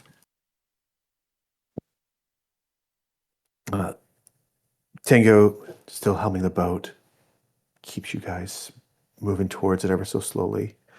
About 5 minutes out from it, you start to be able to see motion.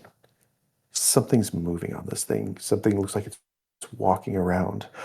You can tell that each of the skulls from your distance now as you're approaching it are little tiny docks.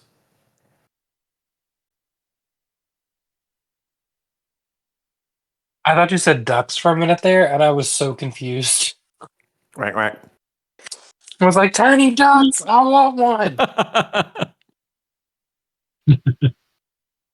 Can I make a perception check as we get closer to see if there's anyone on the docks or what the security looks like? Sure, go ahead and roll the perception check. Thank you.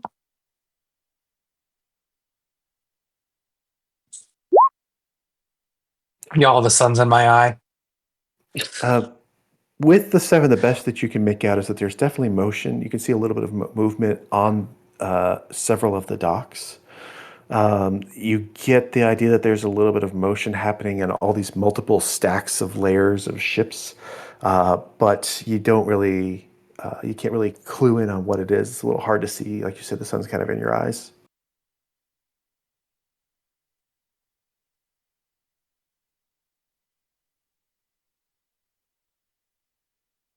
All right. Anything else you guys wish to do? Guess I'd just start directing us towards one of the docks to attempt to moor to it. All right. I will move you guys over to the map.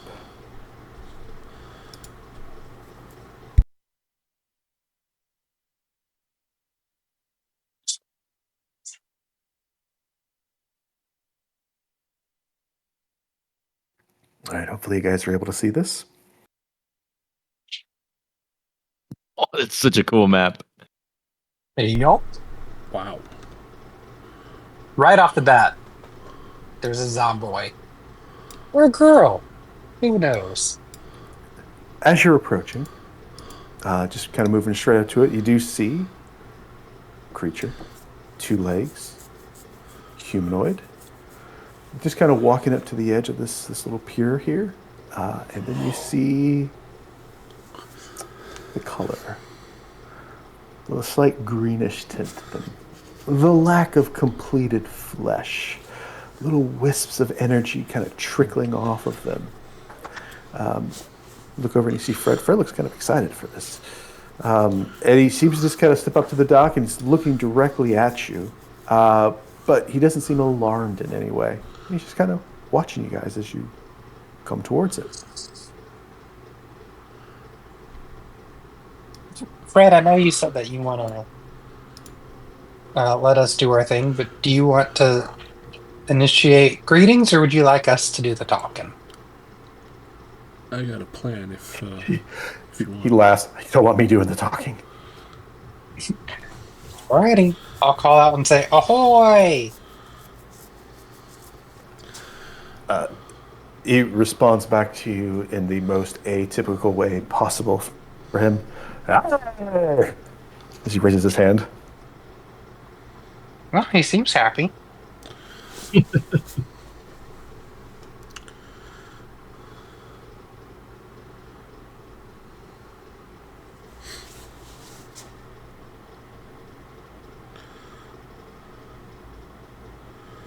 guys more or less move up to it, and you throw a rope down over the side, and he grabs hold of the rope, and he starts tying it off on the dock.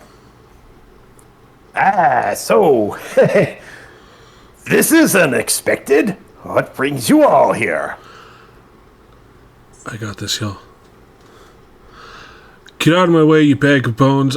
Where's Captain Spine? We got a problem, and it has all to do with that damn owl. He looks at you. Can't really tell much of a facial expression. Hey, excuse me? Who do you think you're talking to? I look at him apologetically and be like, "Sorry, sorry. We ate something bad, and one of us nearly died on the way over." Who do I think I'm talking to? Who do you think you're talking to? I'm the captain of this ship.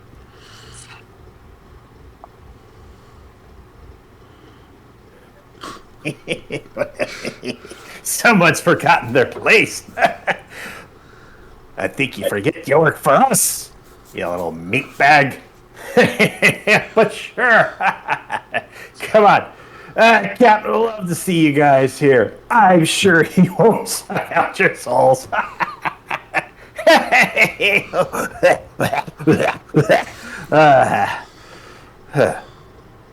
Can you remind me, sir? Can you remind me, sir, what your name was or designation?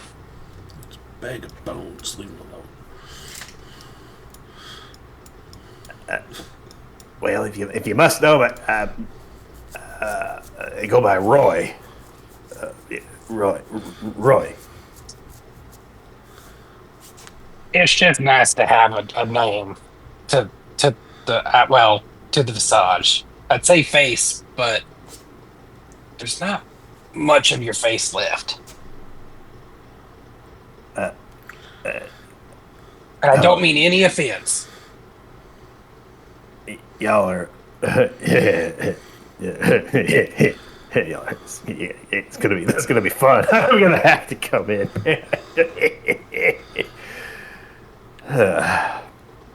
He just seems to chuckle at you guys. Yeah, come on, come talk to the captain. Before you guys try to meander through the map and so forth, does anybody wish to do anything as the boat? It seems to be somewhat tied off. Fred's just following you guys. He's not trying to do anything, not raise any suspicions and so forth. Anything you guys want to do with the boat, with the guy here, the dock, anything like that?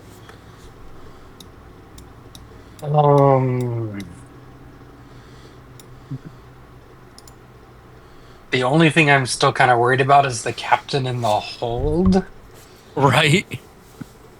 As if they board the boat, they'll find the captain. But I didn't think about that before arriving on this place, so good luck. Jesus, this place is so big. I just accidentally exited out of the game. Give me a second.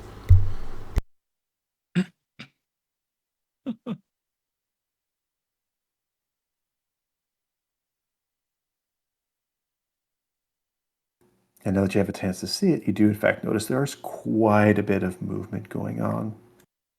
Multiple layers, people moving around all the way up to 100 feet above you.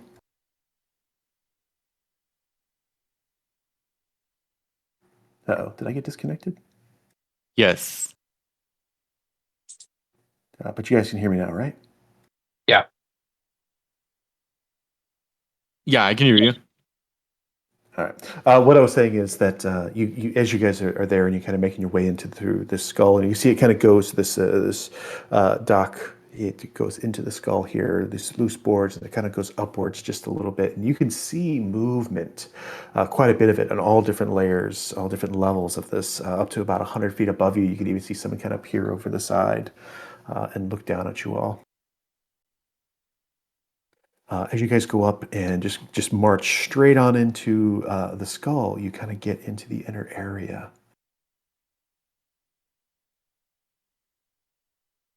where several of the pirates are just kind of walking. There's a few that are walking around this circular room, and a few of them are kind of sitting down at this table, seemingly having a conversation.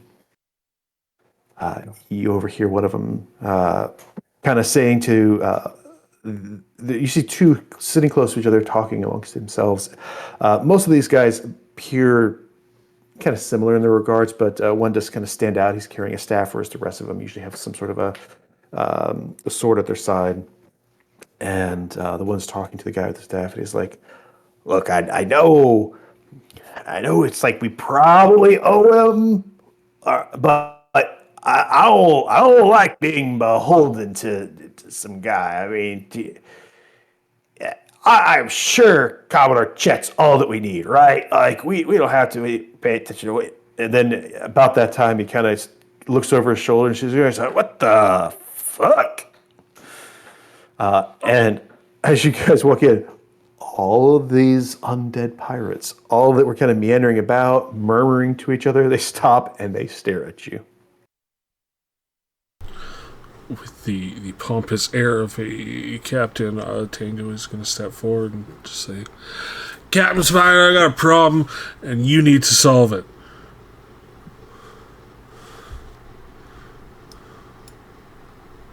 They look at each other.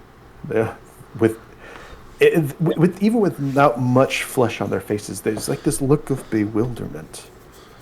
And almost in unison, like in a comedy, they just start... oh, that's great. The guy with the staff kind of steps forward.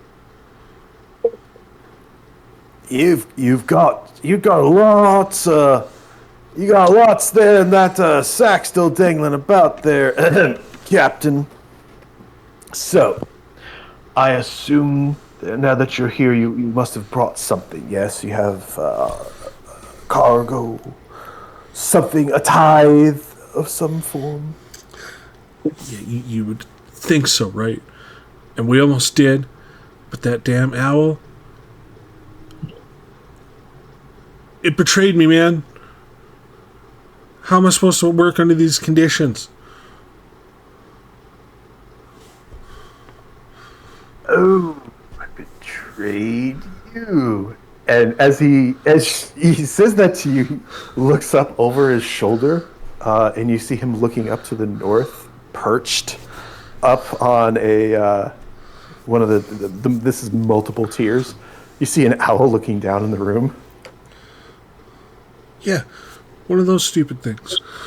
I don't want another one of those on my ship. Well, that's the price that you got to pay if you want to be part of Night Tide.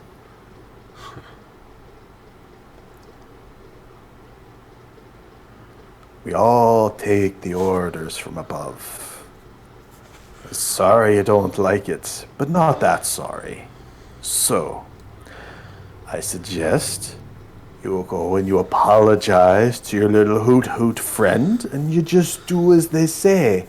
Because you can betray it, but it can't betray you. Well, that's the thing. That's the thing. We were trying to get some easy pickings, or what we thought was easy pickings, and the owl swooped in, and some mage brat blew it up. You saying your hooter blew up? No, I'm saying someone blew our hooter up after it took off to attack some ship without any buy or leave.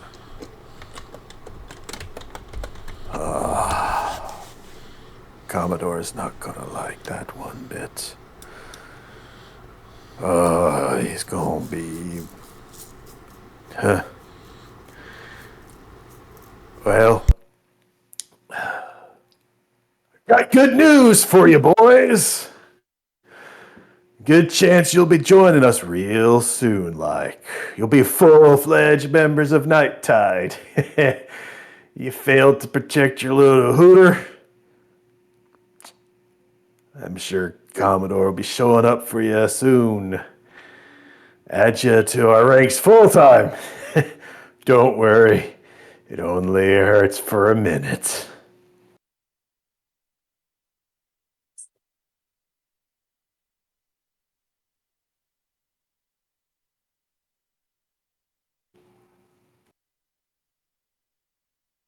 So, you want to stick around here until he shows up? I'm sure he'll find you eventually. He'll find you wherever you are on the sea. Come on, join us. Get to know your brethren.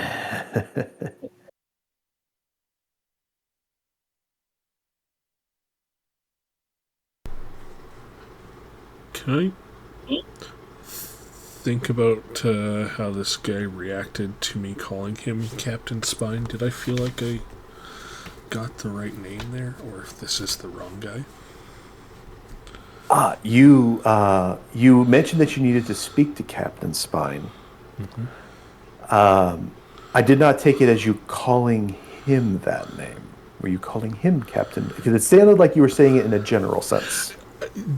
I kind of was. Like, I walked into the room and just called out for Captain Spine.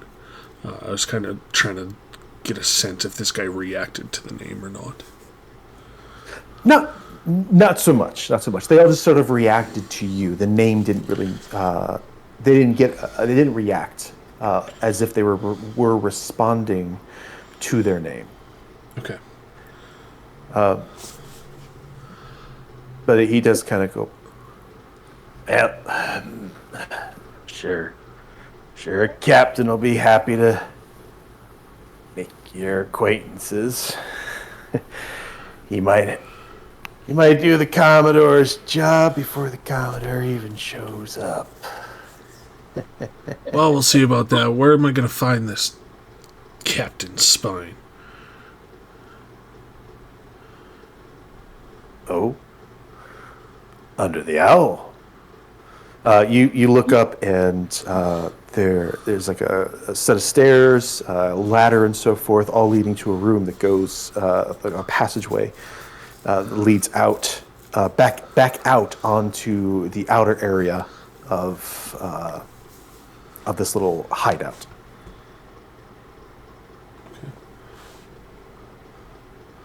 I'll turn and gesture to the crew. Come on, y'all! And I'll wave and just trying to keep that air of confidence and pompous of the captain, like I belong here. To get out of this room and continue looking for what we're trying to actually look for. All right. All of the Tango, since you're leading the way, and anybody else that wants to, when I say anybody, I mean like up to one other player, one other character can make perception checks or insight checks to kind of get the feeling of the room right now.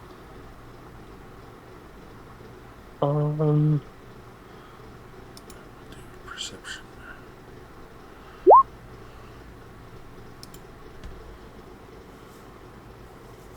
Tango, as a kind of a seasoned adventurer, you look around, and while some of these guys are seated, some of them are kind of standing at various heights, including one guy to your upper left.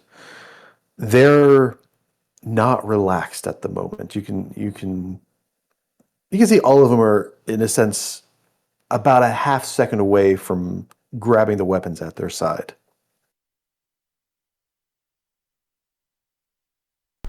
That said, they do allow you guys to kind of meander. We're all friends here.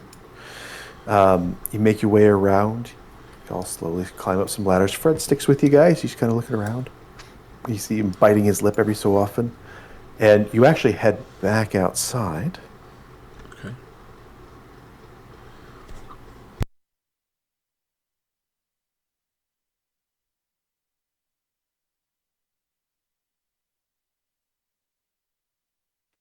You guys should find yourself back outside now.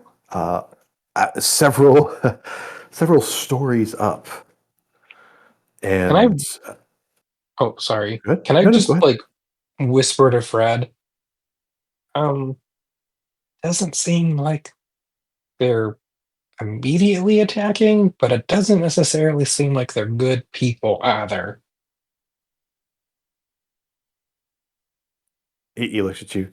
Yeah, I mean, I don't know. I heard him talking. Maybe they're under control or something. Fingers crossed. And he crossed his fingers, like literally. You guys come about and you kind of come up from the stairs over to the side there, and you see this set of double doors and a ladder that still leads up even higher. And as you come out, so you hear across the set of boards above you. And someone comes over the edge. This creature is almost a full skeleton. They've got a shield in one hand that they just kind of just swing loosely, a cutlass at their side. And they have on the ever so obvious captain's hat.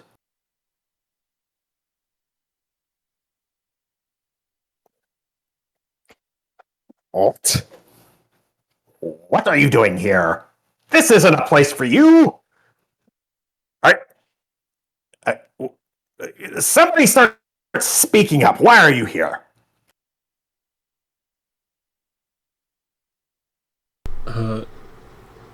Just real quick, along the way, along these pathways to get up here, would we have seen any potential place for prisoners or cages where they might be keeping prisoners?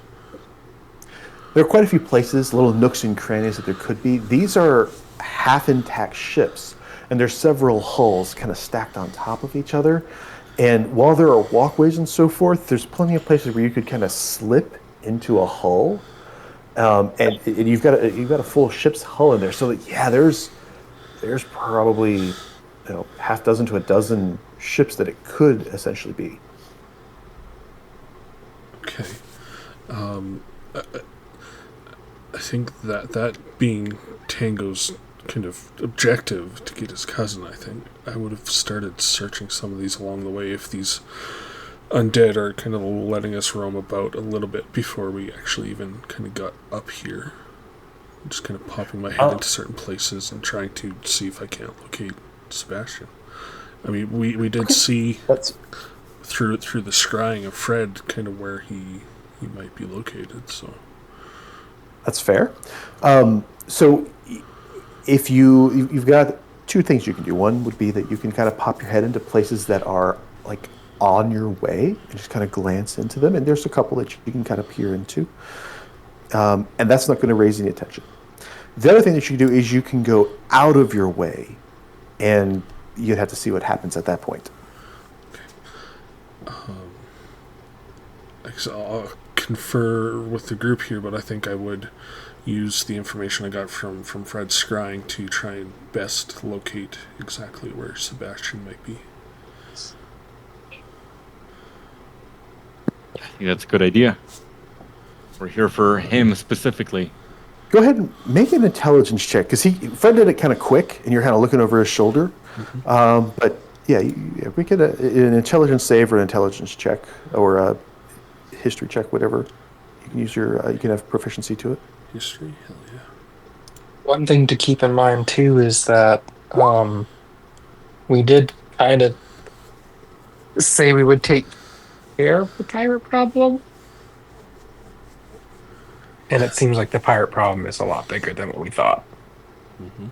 So the best that you got, because again, Fred was kind of seeing him. He was inside of a little cage, inside of a room, and then when Fred zoomed out, he zoomed out fairly quickly, and it seemed like he was right in the middle of the place. So most of those boats are a little more towards the side until now that you've gotten up to this higher area. You've got a room directly in front of you here, and the ship that you actually would have ascended from here would have been an excellent place for you to be able to look on your way, and you didn't see him there. Okay. So we arrive here regardless. If you were, yes. Again, if you wanted to go out of your way to like not take the path they suggested to talk to the captain, we can do that. Just let me know. But if you're going to do the glancing that won't raise enough attention.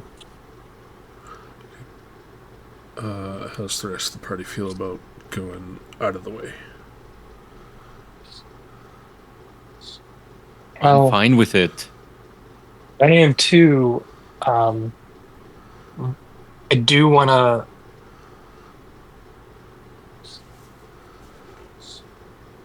kind of understand if they can be reasoned with and who is the one who's keeping him captive, right? I know all of them are, but is it the Commodore that's doing it or is it the captain?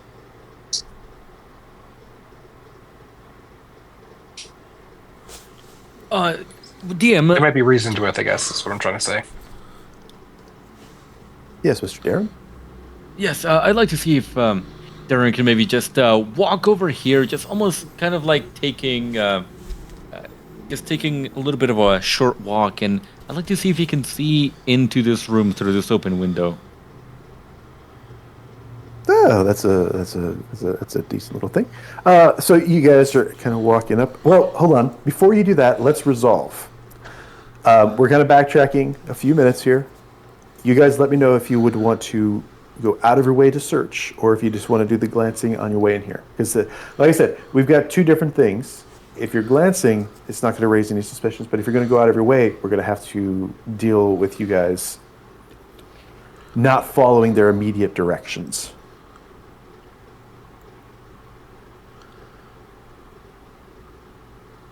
I'm okay with looking. I'm good either way. I have ideas and plans for whatever. It right. I don't know how thick this wood is. If the wood is a foot thick, then it won't work. But detect thoughts and pick up um like I can sense the presence of thoughts within 30 feet of me that belong to creatures that know our language. Um as long as it's not blocked by a foot of wood, dirt, or stone. All right. I'm gonna help us out just a little bit. I moved us back into the inside. Okay. The guy who was speaking with you has just said, "Captain's there," pointed in their direction. Tango's kind of leading the way here. You guys haven't set up any kind of telepathic communication, so even though you can do some quick one-way things, at this point, right now, a decision has to kind of be made as to the direction that you guys are going. So, Tango, you're taking the lead. What do you guys do? That's fair. Tango, first thing would be popping his head into rooms just for quick glances, thinking about that scrying, knowing that he needs to get more towards the center of the ship. And along the way, just kind of whispering to the group, keep an eye out for Sebastian.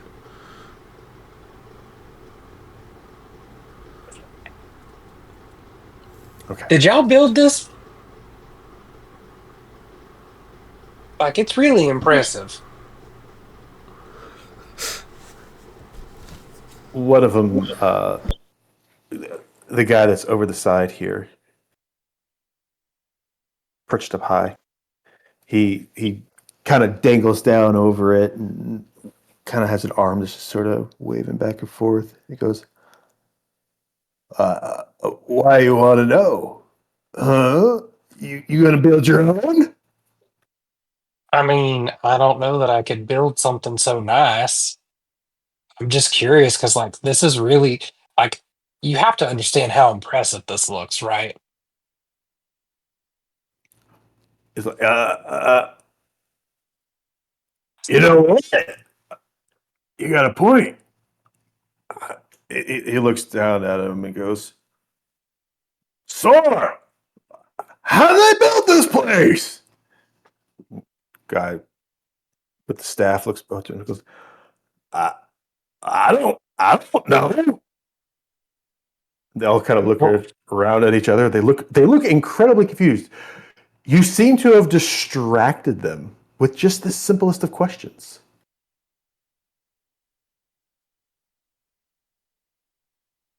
Start murmuring back and forth from each other.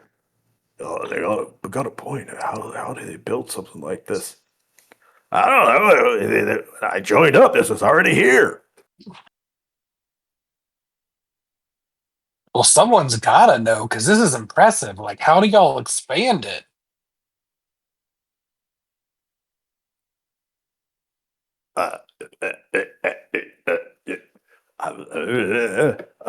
They kind of start talking to themselves, and you ask that question. Somebody begins to respond ever so slightly, but then they just kind of trail off, and they completely ignore you. Cool. I'm gonna use that lapse in judgment. Not well. Yeah, that works. That's the right word. I can't do this very long. Um, I can link up with one person, so I'm going to reach out to Tango and be like, "What's the plan here, boss?" Find Sebastian. Well, yes, but like, are we sneaking around? What are we doing? Unless you feel like fighting every single one of these undead in here. Well, we did tell Fred that we were going to try the polite approach first, so let's try that, I guess. Who promised that? We did promise that. We did? He wanted us to be to at least try it. So Was I there? yes, you were there. I would never have promised that. Sorry, Fred. Well, we did. And real talk, this man could probably like blast this whole place into a smithereens with a wish. So let's try to stay on his good side. Okay. So with them as distracted as they are, you again, they're not the brightest bunch. You get that from this interaction with them. They're starting to have this conversation, and it's like, who's been here the longest, and was this here when you got it? Have they ever added another skull to this place? That's crazy. I wonder if the captain knows. And they're just kind of just chattering about with each other, kind of grouping up, and you've sparked something in them. You're able to dip into other areas without them really doing or paying too much attention. The only ones that are actually paying attention to your movement are the guy who's perched up in the upper left, and it seems like the owl is constantly watching you. It's moving its head around and so forth. It is paying attention to you. It's not attacking. It's not doing anything. It's just kind of watching. Where the rest of them are all kind of huddled, and the conversation is just going on, and then it's evolving into what would they do? Could they? And then one of them just says something crazy like, "Oh my gosh, I hope they don't ever add our bones to this place," and so forth. So you can kind of dip in and you start going up and down in different areas. You do go through. You search several of the holds, and when you pop your head in, you don't see anything that's set up as kind of like a place that would be for prisoners or cages or so forth. But you do see various cargo, various treasures of kinds. You see like literal pirate treasure chests in a couple of the holds. You see one that is wall to wall of weapons. However, you can tell that they've probably been there for a while. They're all in pretty bad shape. All of the metal ones are. The metal is worn down by the salty sea air. Bows are in bad shape. Looks like if you pull them, they're gonna snap entirely. But it's there if you want to experience like a Zelda game where your weapons break every 3 times you use it. You can have that experience here. Move around to another one.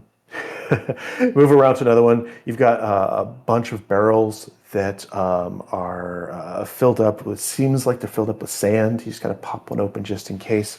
But you don't see anything that seems like it would be a place for a prisoner.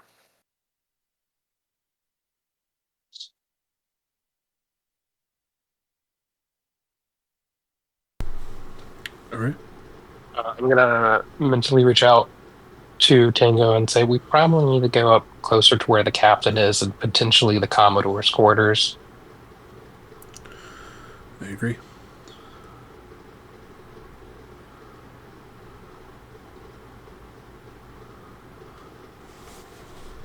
And then I'll message the others and let them know. Okay. Eventually, you do kind of make your way back up to that centralized location. Scene plays out similar to how it did before.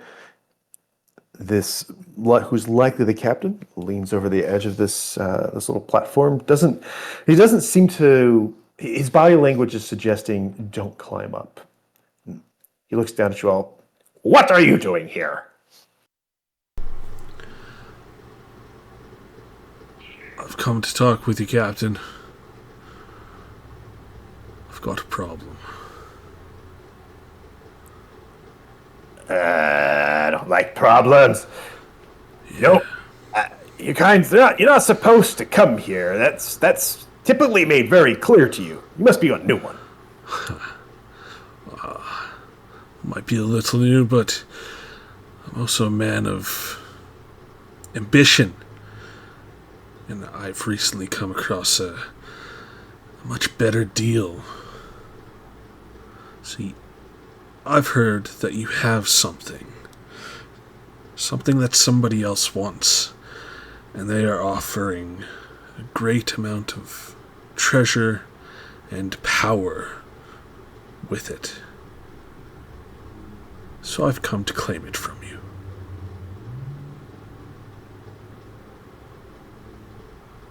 Ah, all right then. What's your offer? I need to know that you have him first.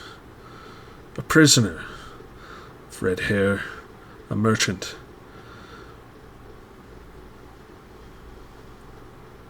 My toy. Ha, I got a toy. What's your offer?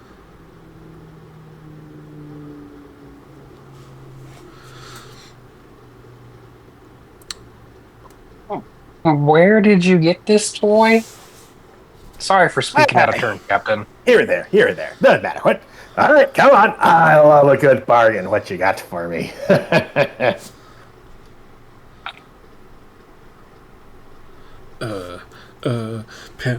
Panicking.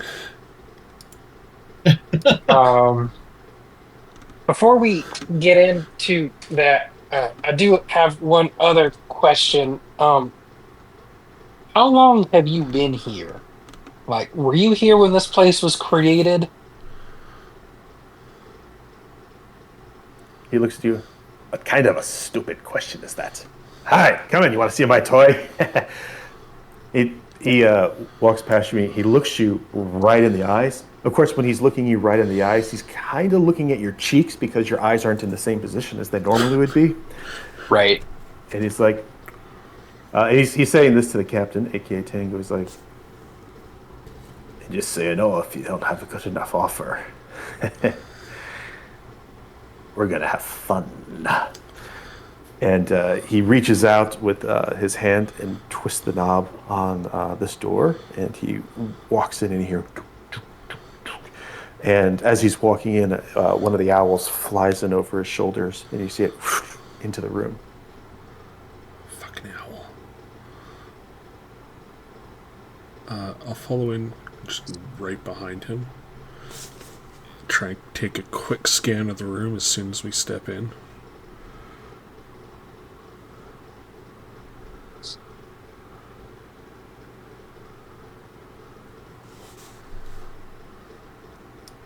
The door opens up, and he immediately makes his way back. You hear him click, click, click, click, and sit down in a chair in the back of the room. You slowly begin to walk in with it, and you see this fairly decent-sized room, well kept, better kept than some of the other places. There's actual food laid out in it. You haven't seen food in other places. It's a little bit of illumination inside of here. He too has his own little treasure chest in the back, table out in front of him with all sorts of items on it, like a logbook, maps, and so forth, a set of scales, a little bag sitting on it. And catches your eye over to the right-hand side of the room. There's about a 6x6 wooden cage. You see a man inside of it, looking very emaciated, very sad. There he is. So you've only kept this man as a toy?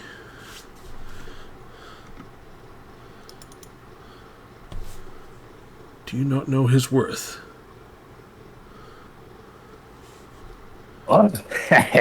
I know his worth. His worth is a whole lot more dead than alive. Well, why do you want him dead?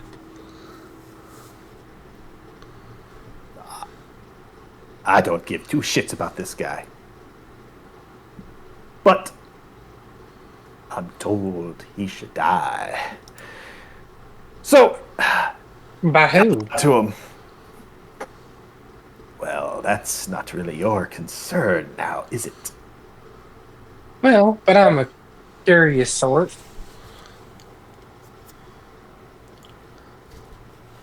Well, Captain, there he is. It's part of the deal. You have to tell me he'll never see the light of day, at least not in any civilization. He can't turn up again. So, great power, great wealth. Tempt me.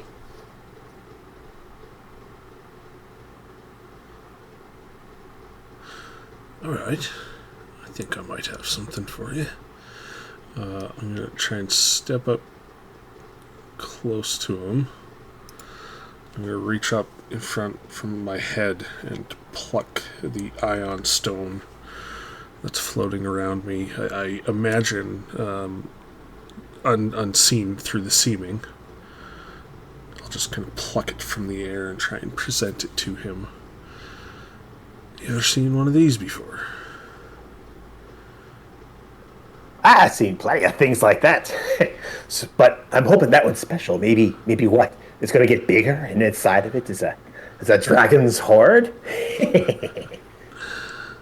Right, you're just in luck. That's exactly what this is. I'm going to try and lean across the desk, try and hand it towards him as hopefully it distracts him. Go ahead and make either a persuasion, or actually, it's going to be a deception check. Make a deception check as you try to do this. Oh, that's not good. Where is that? I will burn my inspiration.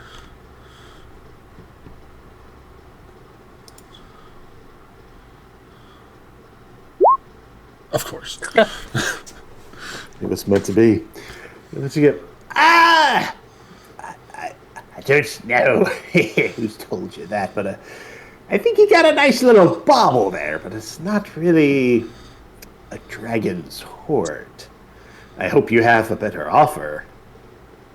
Perhaps you and your crew would like to join him?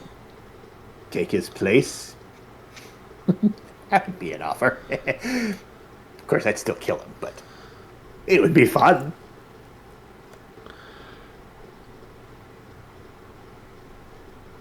How? If we were to die, would we come back like you?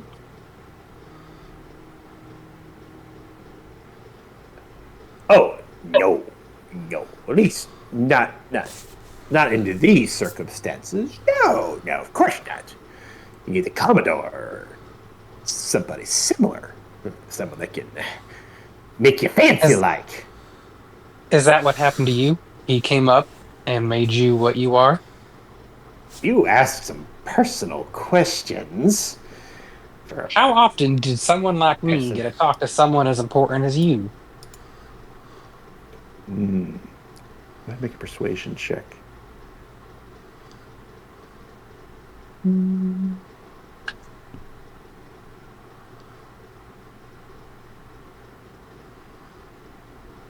Yeah, I like the rug too, how it's a giant alligator. Yeah. Yeah, make a good point. I guess you wouldn't see someone like me very often. Yeah, someone like me is a dime a dozen. You can't throw a rock in civilization without hitting someone with fleshy bits. But someone as magnificent, as beautiful as you, like I don't see your, forgive me for saying this, your kind very often, especially one as intelligent as you. So when you were created, I guess I'm just shopping for a better afterlife. Um, do you have to do what the Commodore says or whoever made you like this, or do you have your own free will? You say that, and as soon as you do, Fred perks up immediately, and he looks. You can see even through the seeming him open his eyes wide, and the captain looks at you, goes, "I'm beholden to no one. I make my own rules." I see. So if I were to be lucky enough to meet the Commodore, or unlucky, depending on my circumstances, and I become something more than I am, essentially, I would still be me, just more. Oh, sounds like you want to be a full-fledged member of the Night Tide. Is that what I'm getting from you? Well, I guess I'm just kind of keeping my options open. I mean, as it stands right now, if I die, that's it, right? Listen, listen. If you want to slough off that flesh and that life of yours and enjoy the freedom of the open sea on your bones, I'll be happy to have you if you got what it takes. So tell me, what's your favorite act of piracy?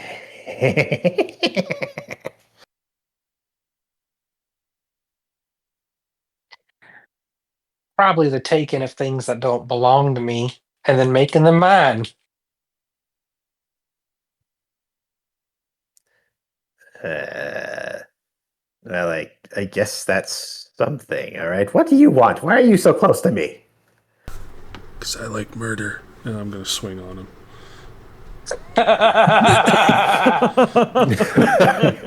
Great response. All right, you will be putting us into combat as you do this. So he and everyone else, go ahead and roll initiative. You guys, go ahead and roll initiative with advantage, and as you are essentially surprising him.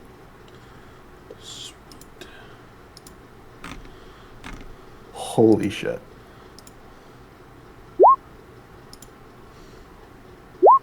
Oh, I didn't do it. Well, it doesn't matter. I got the same thing twice. What the hell did he just roll? We can't see the turn order. Yeah, I'm sorry. Hold on, it's in whisper. And turn order is, where's that button for it? Yeah. Oh, 26. He rolled very high. I think he was looking for it. He must have been expecting it to some degree. He's not armed. He can't do everything. But 1 second. 1 second. Oh wait, I did not initialize the owl.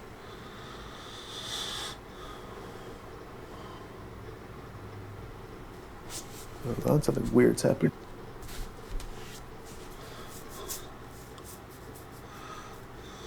Okay, the owl is deaf. The owl was very surprised. The owl doesn't seem to know what was going on with you guys. All right, something appropriate for it. All right, Captain Spine sees what you're doing. He goes, "Ye!" And he's going to draw his scepter, or excuse me, his scimitar that was at his side. He is still taking a bit off from it, so he doesn't get his full actions this round. And he's going to try to slice right across Tango's chest as he goes to attack him. Fails pretty miserably, and kind of stands up and pulls his skull shield out kind of in front of you and says, "Welcome the plank, aren't you?" And that will end his turn.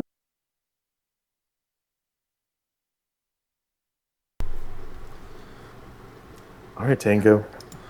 Very high initiative. This guy did take a swing at you, but you caught him somewhat off guard. What do you wish to do? I'm going all out, swinging hard. I'll say, for someone with no. Wait. My insult is failing. For someone so bony, you're sure full of a lot of air. And swinging hard with my new sword. Life-stealing greatsword.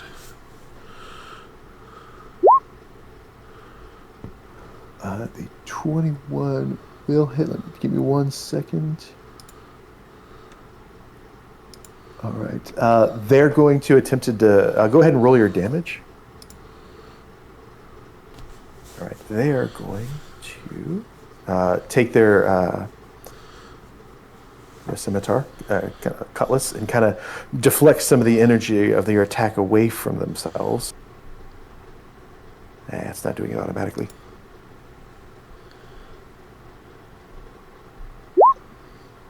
All right, so you basically just graze them as they deflect 14 points of the damage that you do to them. And then that remaining hit that kind of grazes into them a little bit, it seems like it doesn't damage them as much as you think it would normally. So I did 1 whole point of damage there? You did, but it was a good swing, though. Yeah. That's why I'm going to swing again.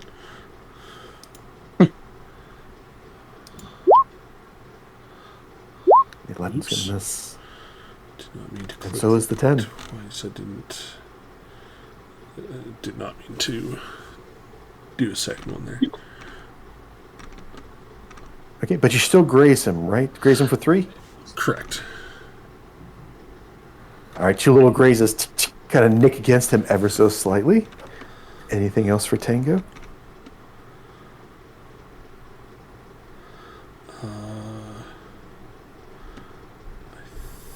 I think I will just hold there for this round. Save my action surge. So EOT. All right. Captain looks around at you all and says, this is going to be fun. He's going to use a legendary action. He kind of shifts a little bit towards you and he puts his shield out in front of you. You see out of the skull that's on it, out of the 2 eyes and the mouth, 3 tentacles shoot out of it and attempt to grab onto you. If you could make a... if you could please make a strength or dexterity save. Your choice, Mr. Tango.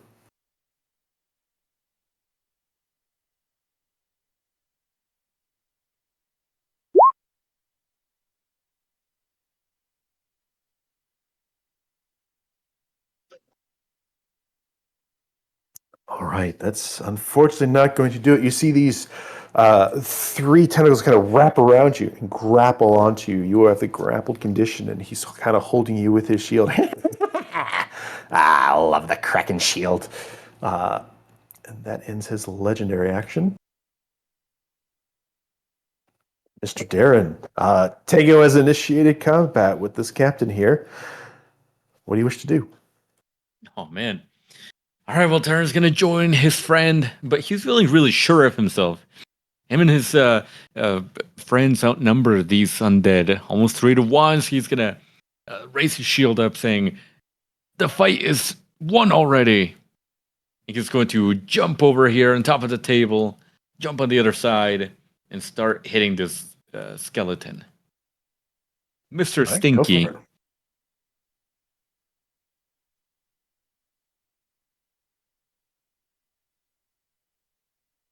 $19 is not bad. 19 will hit. Just hits. Wait, what? It just hits. His AC is pretty high. He's armored with a shield. Let's go ahead and activate the topple ability then. He's going to try and knock him off balance.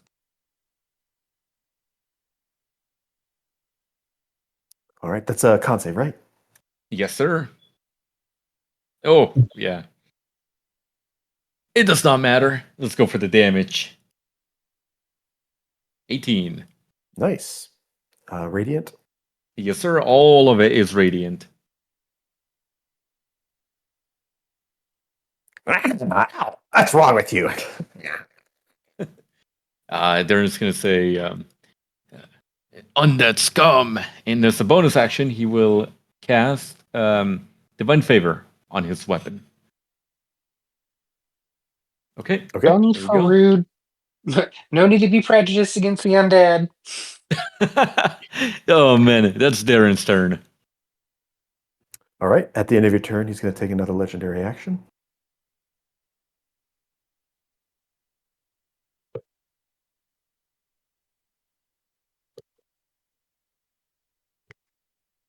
You see him kind of go click, click, click, click, click, as he crumbles into a little pile of bones that just kind of disappear into ash as he reappears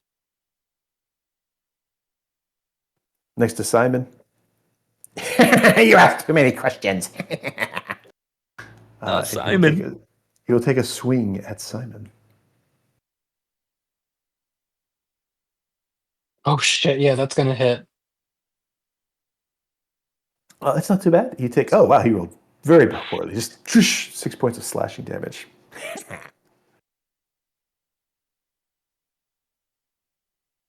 All right, Parsnip.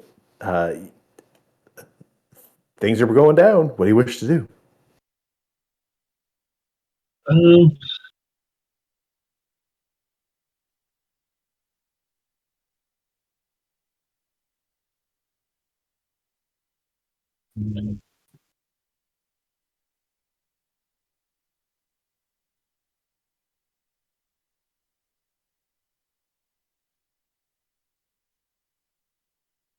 I have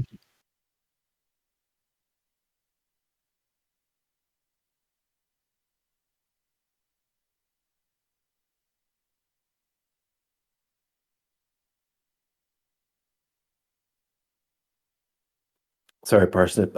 You cut out if you were speaking. I didn't know what you said. I'm going to attack. All right, let's see it. 19 hits. That's his AC.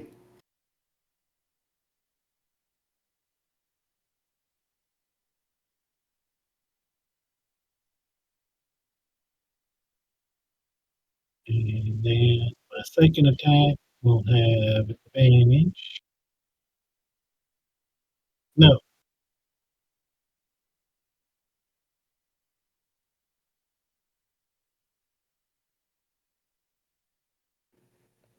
It would have hit either way.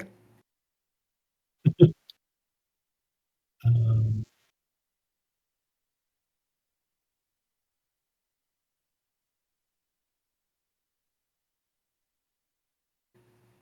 All right. And it's bludgeoning or force damage. I assume you're doing the force damage? yes, force. Makes a big difference. You get 2 solid hits in. You guys see something must be just right with Parsnip because he seems to be accurate as he goes for this captain here. 2 good hits, Parsnip. Crack into him very good. They goes right past his shield, lands solid blows. Anything else for Parsnip? Um, that right there, and then I'll be done. Okay, that was good. As he's going to take a legendary action again. You're going to do this. So he was going to charge through the 2 of you and into Fred.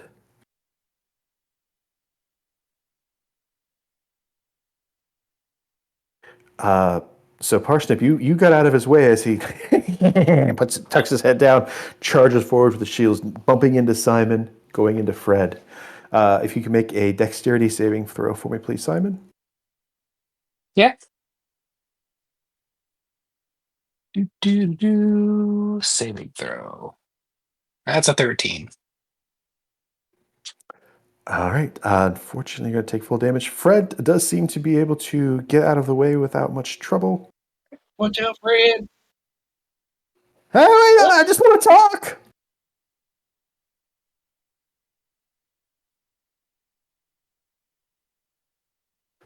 You're going to take 15 bludgeoning damage, Mr. Simon, as he kind of shield bashes you.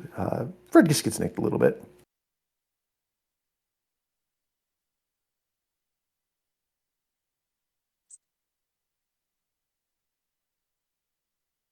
All right, and Simon, you are up.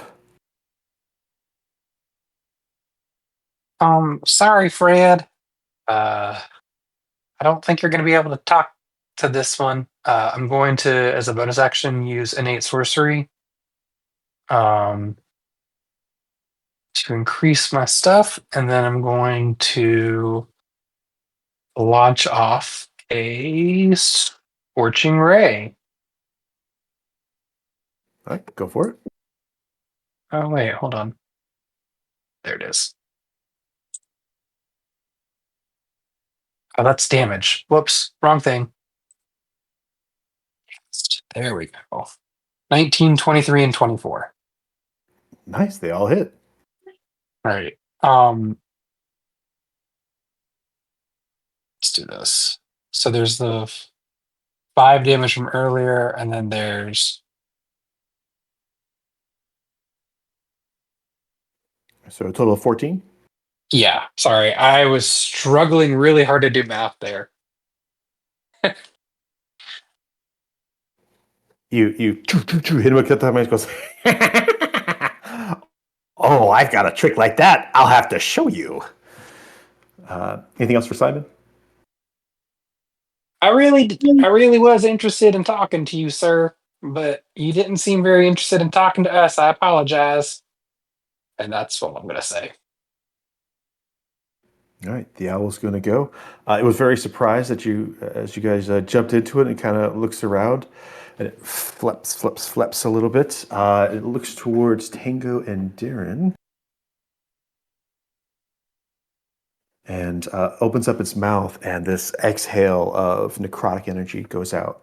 If you could each make a Constitution saving throw for me, DC 16.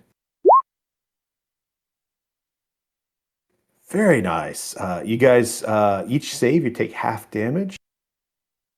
So 12 points of necrotic damage to you both. I believe Derry might be resistant, so you take even less. It would just be 6. But the owl does that, and it kind of flaps, and it moves itself up about 5 feet higher. So it's a little harder to reach, and it kind of rests in one of the rafters up and behind it slightly.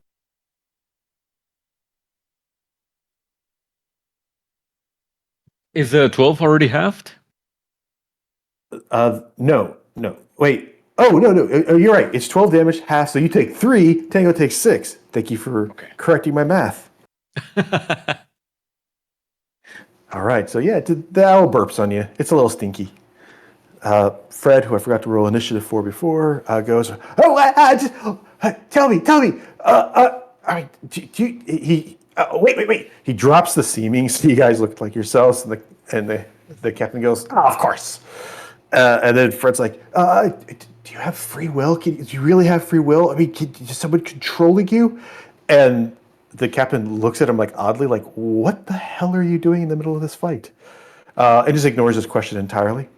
And then the captain goes, takes a step around Fred and looks towards Simon. He goes, here it comes. And he holds his, Tango, you, I forgot to tell you, when he crumbled and moved away, he let go of the grapple, so your movement isn't 0 anymore. You're no longer grappled. I should have mentioned that. Simon, you see his shield, a skull on it, glow for just a second. I need you to roll me a d4. Okay. It's be a d4 plus 1. Let's see what you get. Okay. All right. So this is 4. You see his shield glow for a second, and then kind of forming out of that skull, it's like it pushes out from the shield a bit. You see this flaming skull that shoots towards you, and another one forms, and another one forms, and another one forms. Oh, great.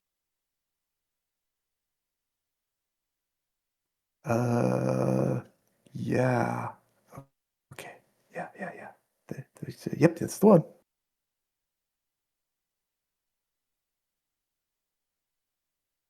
Holy cow! You're all for crap! Yeah, I'm dead. No, which of those hit? Oh, I thought that was damage. I thought that was damage. My dude, I almost. No. I'm gonna throw up shield as a cantrip because 2 of them would have hit, or not cantrip as a spell. Okay, yeah. Cantrip. These 4 flaming skulls go fly towards you. You throw up your shield, and they all just nail it. He goes, "Oh, dang it!" Yeah, they would have done more damage than that. Okay, and so with that, he's going to move around a little bit. Fred's still trying to talk to him. Tango, you're up. Big mistake letting me go, bud. Charge after him, and I'm gonna lay into him once again. Add my psionic strike.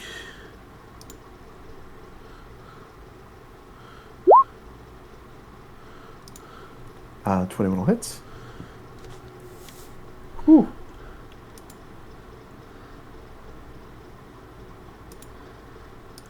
Swing again.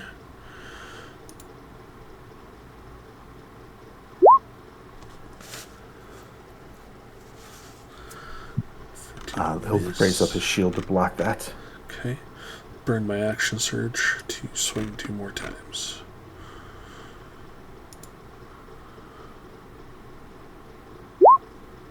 Come on. Just about drop my sword. Last swing, 17. The 17 it will again. He kind of just kind of cling off of his shield. You're a fast one. Oh, that one hit pretty hard. Ah.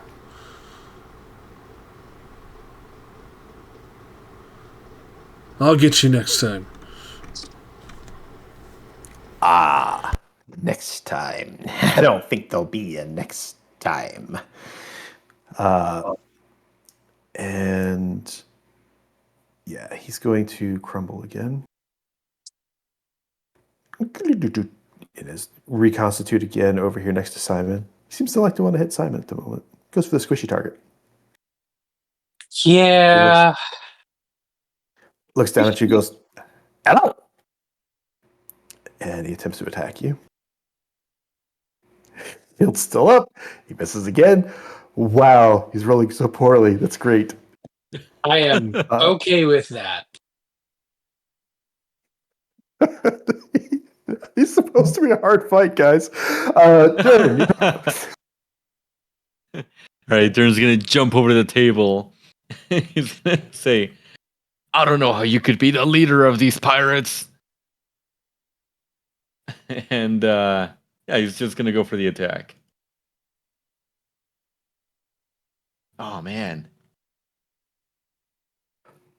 fortunately, you have some other oomph behind that. It looks like he was saving himself to be ready to kind of deflect your blow because of all that radiant damage, and then you just chunk off of his armor. He looks at you, looks up at your eyes, and goes, Does it look like he's not really taking as much, like he's not getting as hurt with other weapons or other types of magic? You've noticed that your radiance and force damage and the fire all seems to be doing well. Unfortunately, Tango's sword isn't really hitting him all that hard. Interesting. All right. Yeah, that'll be turn. All right, you get a legendary action here. Is Tango's sword a magical item? Is that the issue? Well, in 2024, there's no resistance to bludgeoning, piercing, and slashing unless it's a magic item. It's either you have the resistance or you don't. Gotcha. All right. He'll go ahead and he will use his... he's going to attempt to do a Kraken grab on you. He holds his shield out towards you, and those tendrils kind of come flying out and try to wrap around you. Go ahead and make a strength or dexterity save. Me? Yes, Darren, I apologize. Okay. Okay. All right. Oh, yeah. Oh wow, yeah. The tendrils fly around about you. You just like flex it a little bit, and they just burst. Ah! All right, Parsnip.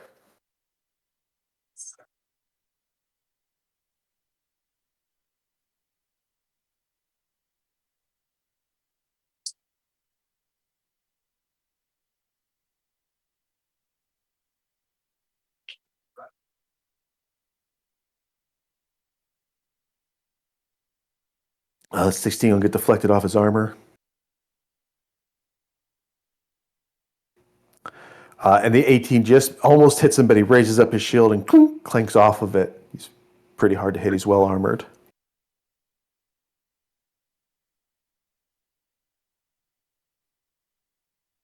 I'll holler at Fred. Take control of him, Fred. Fred's mouth just drops when you say that. How could you suggest that? To be fair, he wasn't here last week when Fred was like, That's true. I wasn't.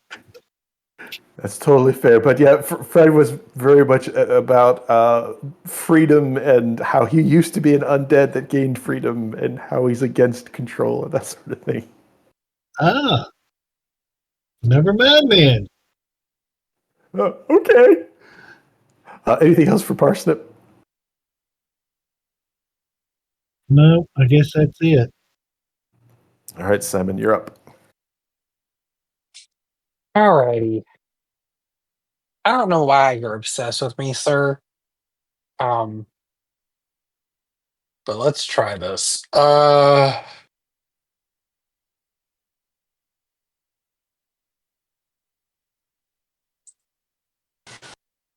Give me 1 second.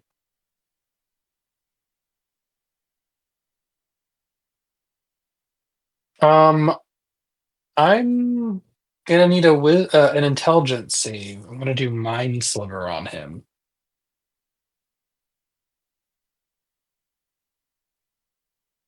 He failed, so that is 2d6 psychic damage for 6 psychic damage. I got it in my head. And there's not really much in there to really attack, is there?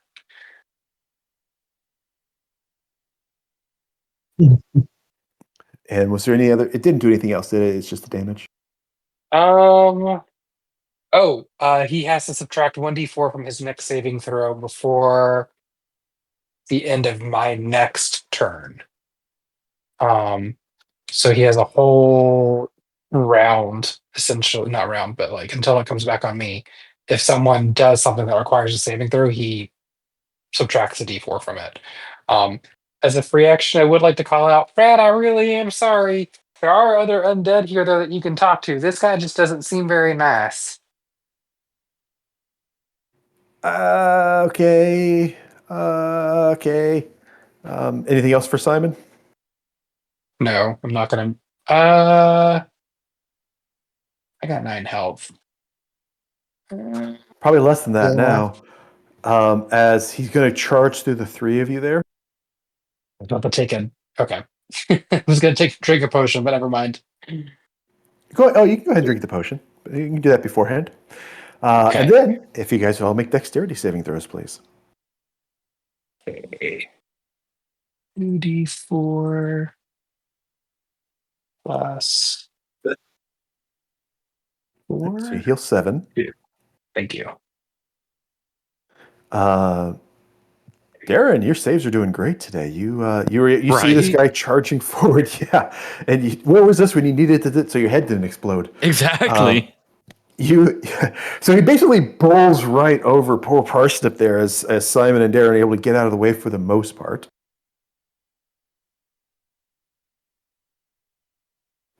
Ooh. Parsnip, you're going to take 16 points of bludgeoning damage as he puts a shield right in your face, and Darren and Simon, you each take 8. Can I use my reaction on Parsnip for a protective field? Is it work for only attack rolls, or would it work if against like an effect that has a save to it. When you or another creature you can see within 30 feet of you takes damage. Then absolutely go for it. D8 plus 2.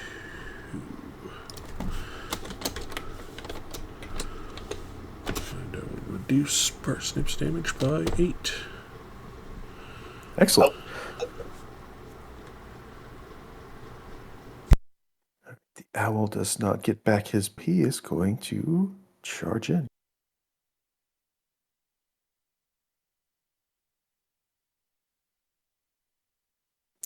This owl comes by and it flies by you, Tango, and attempts to sink its talons into your neck.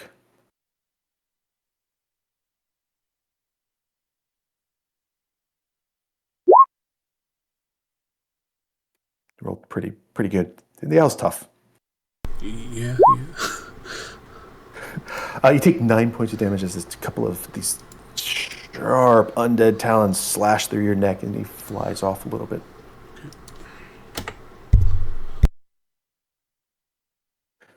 Fred turns towards the owl. Oh, hey there. Maybe I could talk to you. We don't need to kill each other. We undead. We got to stick together. Can you talk to me? The owl cocks its head at him a little bit. Captain looks around at you all. Well, let's do it this way. Walks back up to you and he goes, "You always kill the squishies first, right?"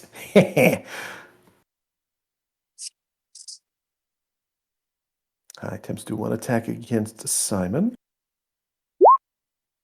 Oh boy. Wow!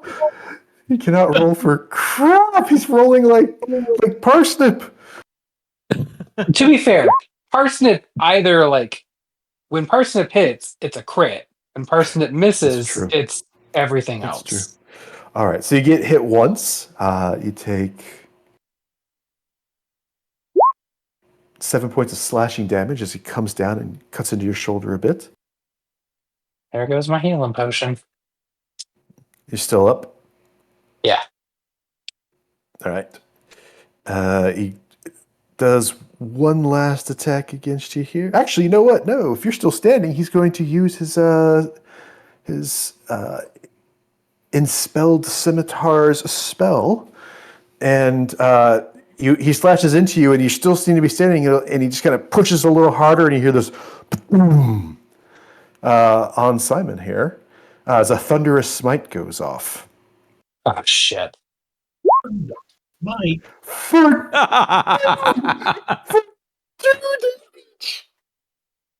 that was Sorry, very did you good. just fart on me? He looks at his weapon and goes, "What?" Go make your DC 13 strength save, though, or you do fall prone. Okay. Well, that's...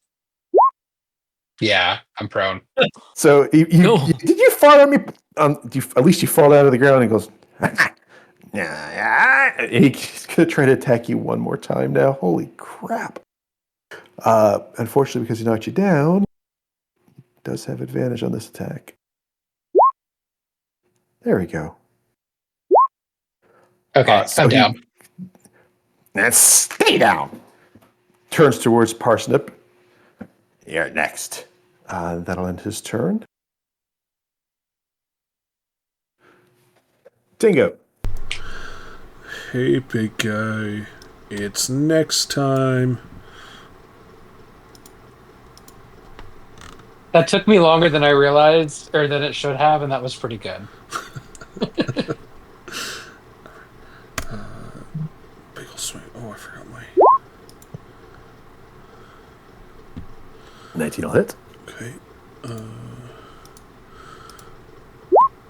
good, it did. 17. And I'll swing again. I'm so ready to knock this guy down. Come on. Unfortunately, the 16 is going to miss. You start to slash into him, and it just kind of clicks off of his armor. It's a tiny little bit from graze. Yeah.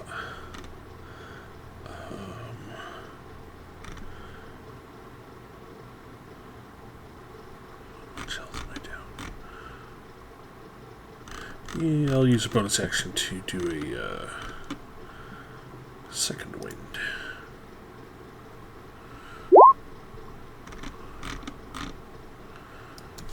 And heal for 6. And that'll be me. All right. Okay. Well, you all made a nice little cluster for him. So, yeah, he's going to be mean. He's going to charge and bowl through all of you with his little shield charge. I need everyone, with the exception of Simon, to make a dexterity saving throw. Poor Simon fails. Which means that's 2 death saves. That's correct. Okay.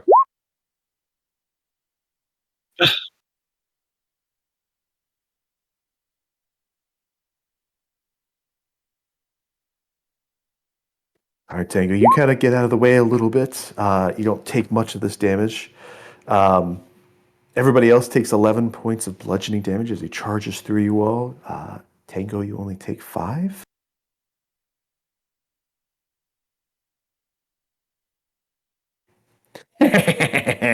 Oh, you all make it too easy.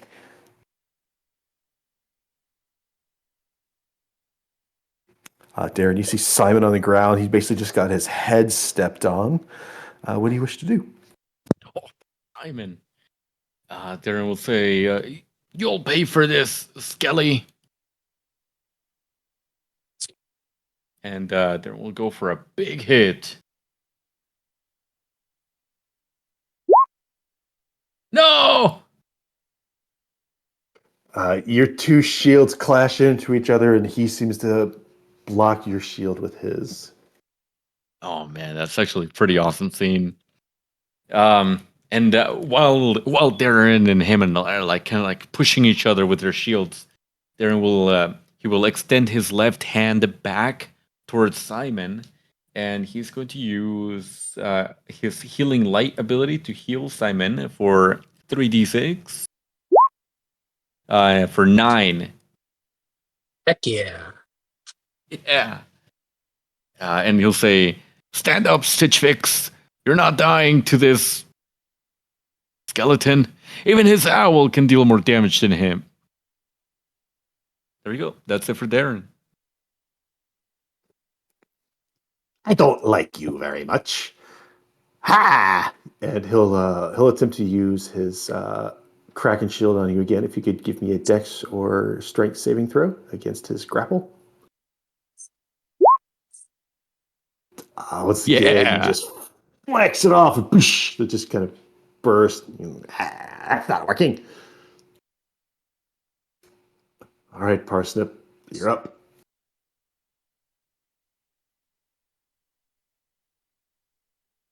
Hmm.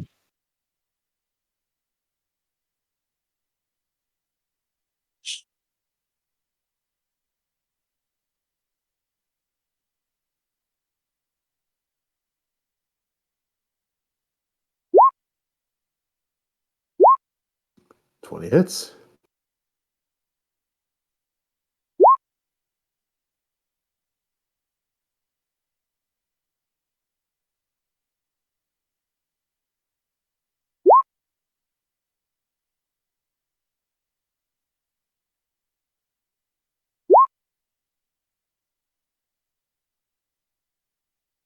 And all right, Parsnip. He just seems to be locked in on whatever it is that's going on with this undead. You hit him once, clock a strong hit, and with that follow-up blow and those classic words, how do you want to do this? Yeah. Oh, really? I'll just come around in a wild swing and knock his head clean off his shoulders. You come over to him and he looks at you and goes, "What are you going to do?" You swing your staff, clunks into his head, and his head goes on the ground, and the rest of the body just crumbles down. Anything else? Yes. Okay, Fred, maybe the owl will talk to you now. He looks at you, goes, shrugs a little bit. He goes, oh, yeah, okay. He's looking at the owl expectantly. Simon, you're up. Actually, you're on the ground, but you're conscious. Um,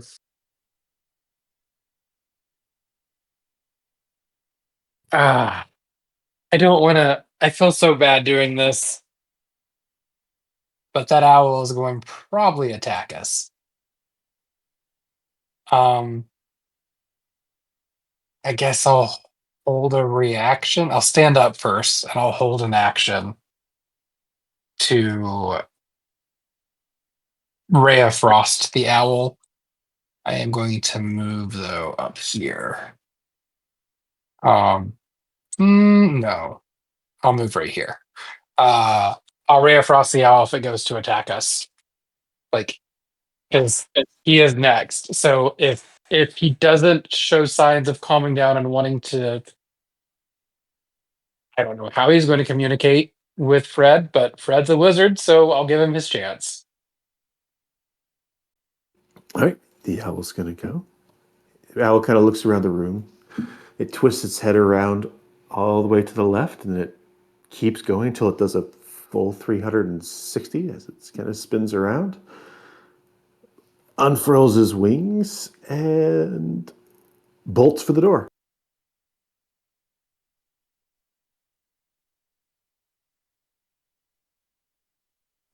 The owl's very fast. The owl takes off and leaves. Flies out of initiative and soars up into the sky. And with that, you guys are out of combat. Hey, the owl is free. Can I take a look at some of that food on the table? Fred sighs. Once again, another undead that's not friendly. Sure, yeah, you can look at the food. It actually looks pretty decent. Can I do like a medicine check or a survival check to see if it's poisoned? Because I want to give it to the like small amounts to the emaciated man after we get him out of the cage. Yeah, go ahead and roll your medicine check. He looks at you all. He's barely conscious, and he's like, "What are you all doing here? What's going on?" Just Well, gonna we're here for you, buddy. walk up to the I'm door. Mary. Oh, hey, cousin. And I'm just going to start smashing the pommel of my sword into the lock, trying to get him out. He looks at you, and his eyes are all kind of crusty, so they're barely open. Cousin, he takes one hand up and he kind of cracks his eye open. Oh, Tango. Tango, I haven't seen you in years. Yeah, the last time I saw you, you were in much better shape. Let's get you out of here. You weren't in such good shape then. You've grown. You're stronger, aren't you? Yeah. As a little kid, probably the last time you saw me. You're in a bad place. We're gonna get you out. What happened to all those guys that walked in? What are those pirates? Where'd they go? There was a bunch of them here a second ago. There's still lots around. We'll figure it out. Let's get you out of this cage. My friends, we have to go. The owl will probably warn everyone else. Yeah, sorry, I should have probably taken care of it. But I wanted to give Fred his opportunity to talk to something that might have been non-hostile. Can I? Parsnip, as you go and you search through it, Parsnip, you do in fact find a key. It's very obvious that there's a key on his belt, the key to the cage. Here's the I was key. actually going to see about if the captain had anything else magical on him, and I also want to take a look at that chest that he has. Are you okay? So when you want to look for magical, are you gonna like use a spell to do so, or are you just gonna like search? I was gonna go ahead and cast detect magic. Okay. Are you gonna just cast it, or are you gonna do it ritually? We don't have time for me to do it ritually, so I'm just gonna Okay. do it. At least I don't know that I would have the time, so I'm gonna go ahead and use the spell slot. All right. You immediately see a magical aura on the sword and on the shield. Okay. And anything from the chest? The chest does not appear to be magical. Okay. As you're doing that, and you're kind of looking around. Tango, Sebastian's looking at you. He goes, tries to reach his hand out through the cage towards you. Are, is it really you? I. How did you get here? That's a great story, and we'll have plenty of time to tell it once we get back onto the pirate ship that we stole and used to disguise our way in here. But we need to get out of here first. We gotta go. We gotta go. Let's go. Okay, please. He's pointing towards the table. They make it just torture me. Please. I'll grab. Well, I guess I can't do everything at once. I want to check the chest, but on my way, I'm gonna grab a roll and toss it to him. Like forcing my water skin into his hand. He grabs your water skin, starts chugging it very quickly. Tries to catch the roll that Simon's. But his hands move like like a delayed reaction. Like it lands on the ground, and then his arm goes up, so he doesn't really catch it. Simon, the chest is locked. Hey, Parsnip, Hey, can you help me with this? Did you find a key on the captain? yeah, right here. Is that for his cage or is that for the chest? Let's find out. Both Parsnip is bringing it over to Tango. Tango, do you attempt to utilize the key? Yeah, if my bashing of the hilt of my sword into the lock didn't work. It's a strong enough lock that it's not just going to easily snap. It's on there. It's a solid iron lock, not just something cheap. And the key goes in. The lock clicks and falls to the side. It's a pretty strong wood too, so it would have taken you some time to try to break through this, okay. But it does. It opens up, and Sebastian slowly starts to rise up. He seems to kind of fall a little bit as he's getting up, but he's getting there slowly, and eventually he's able to rise up to his feet and very slowly take one step out in front of the other. As he steps out, he's a little bit. Okay. He takes it from your hand and he very slowly tries to stand up straight. You see that he's roughly about 6'2", and that cage, the height of it, is about 5'8". So it looks like he hasn't stood up straight in quite some time. As he slowly goes up and he puts the berry in his mouth, takes a bite of it, and he starts to retch. There's not enough there for him to throw up, but you get the feeling like he was very close to, but he was able to get it down. That's better. That's good. And he looks to you all as if you're going to direct him as to what to do. Where are we going? And with that, I think we'll go ahead and end it here. Can I just go ahead and say that I grabbed the sword and shield and I'll put them in. Don't we have a bag of holding? Who has the bag of holding? Is it Silas?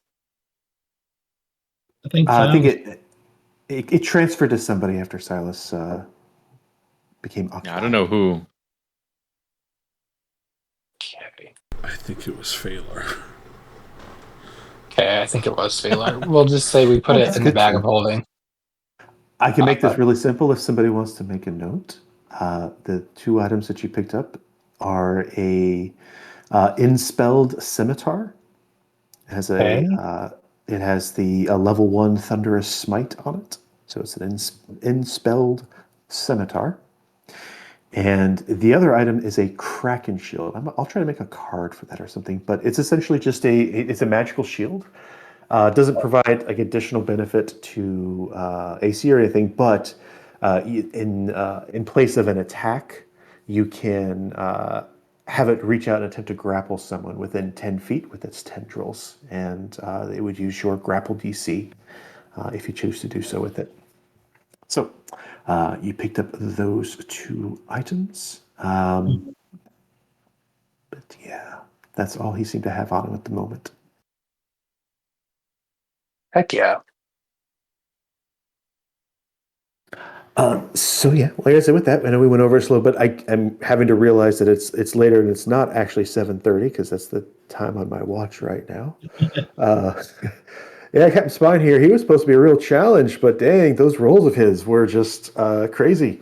Yeah, they were so bad. The I'm dice okay with wanted to that tell a because he still story. took me down.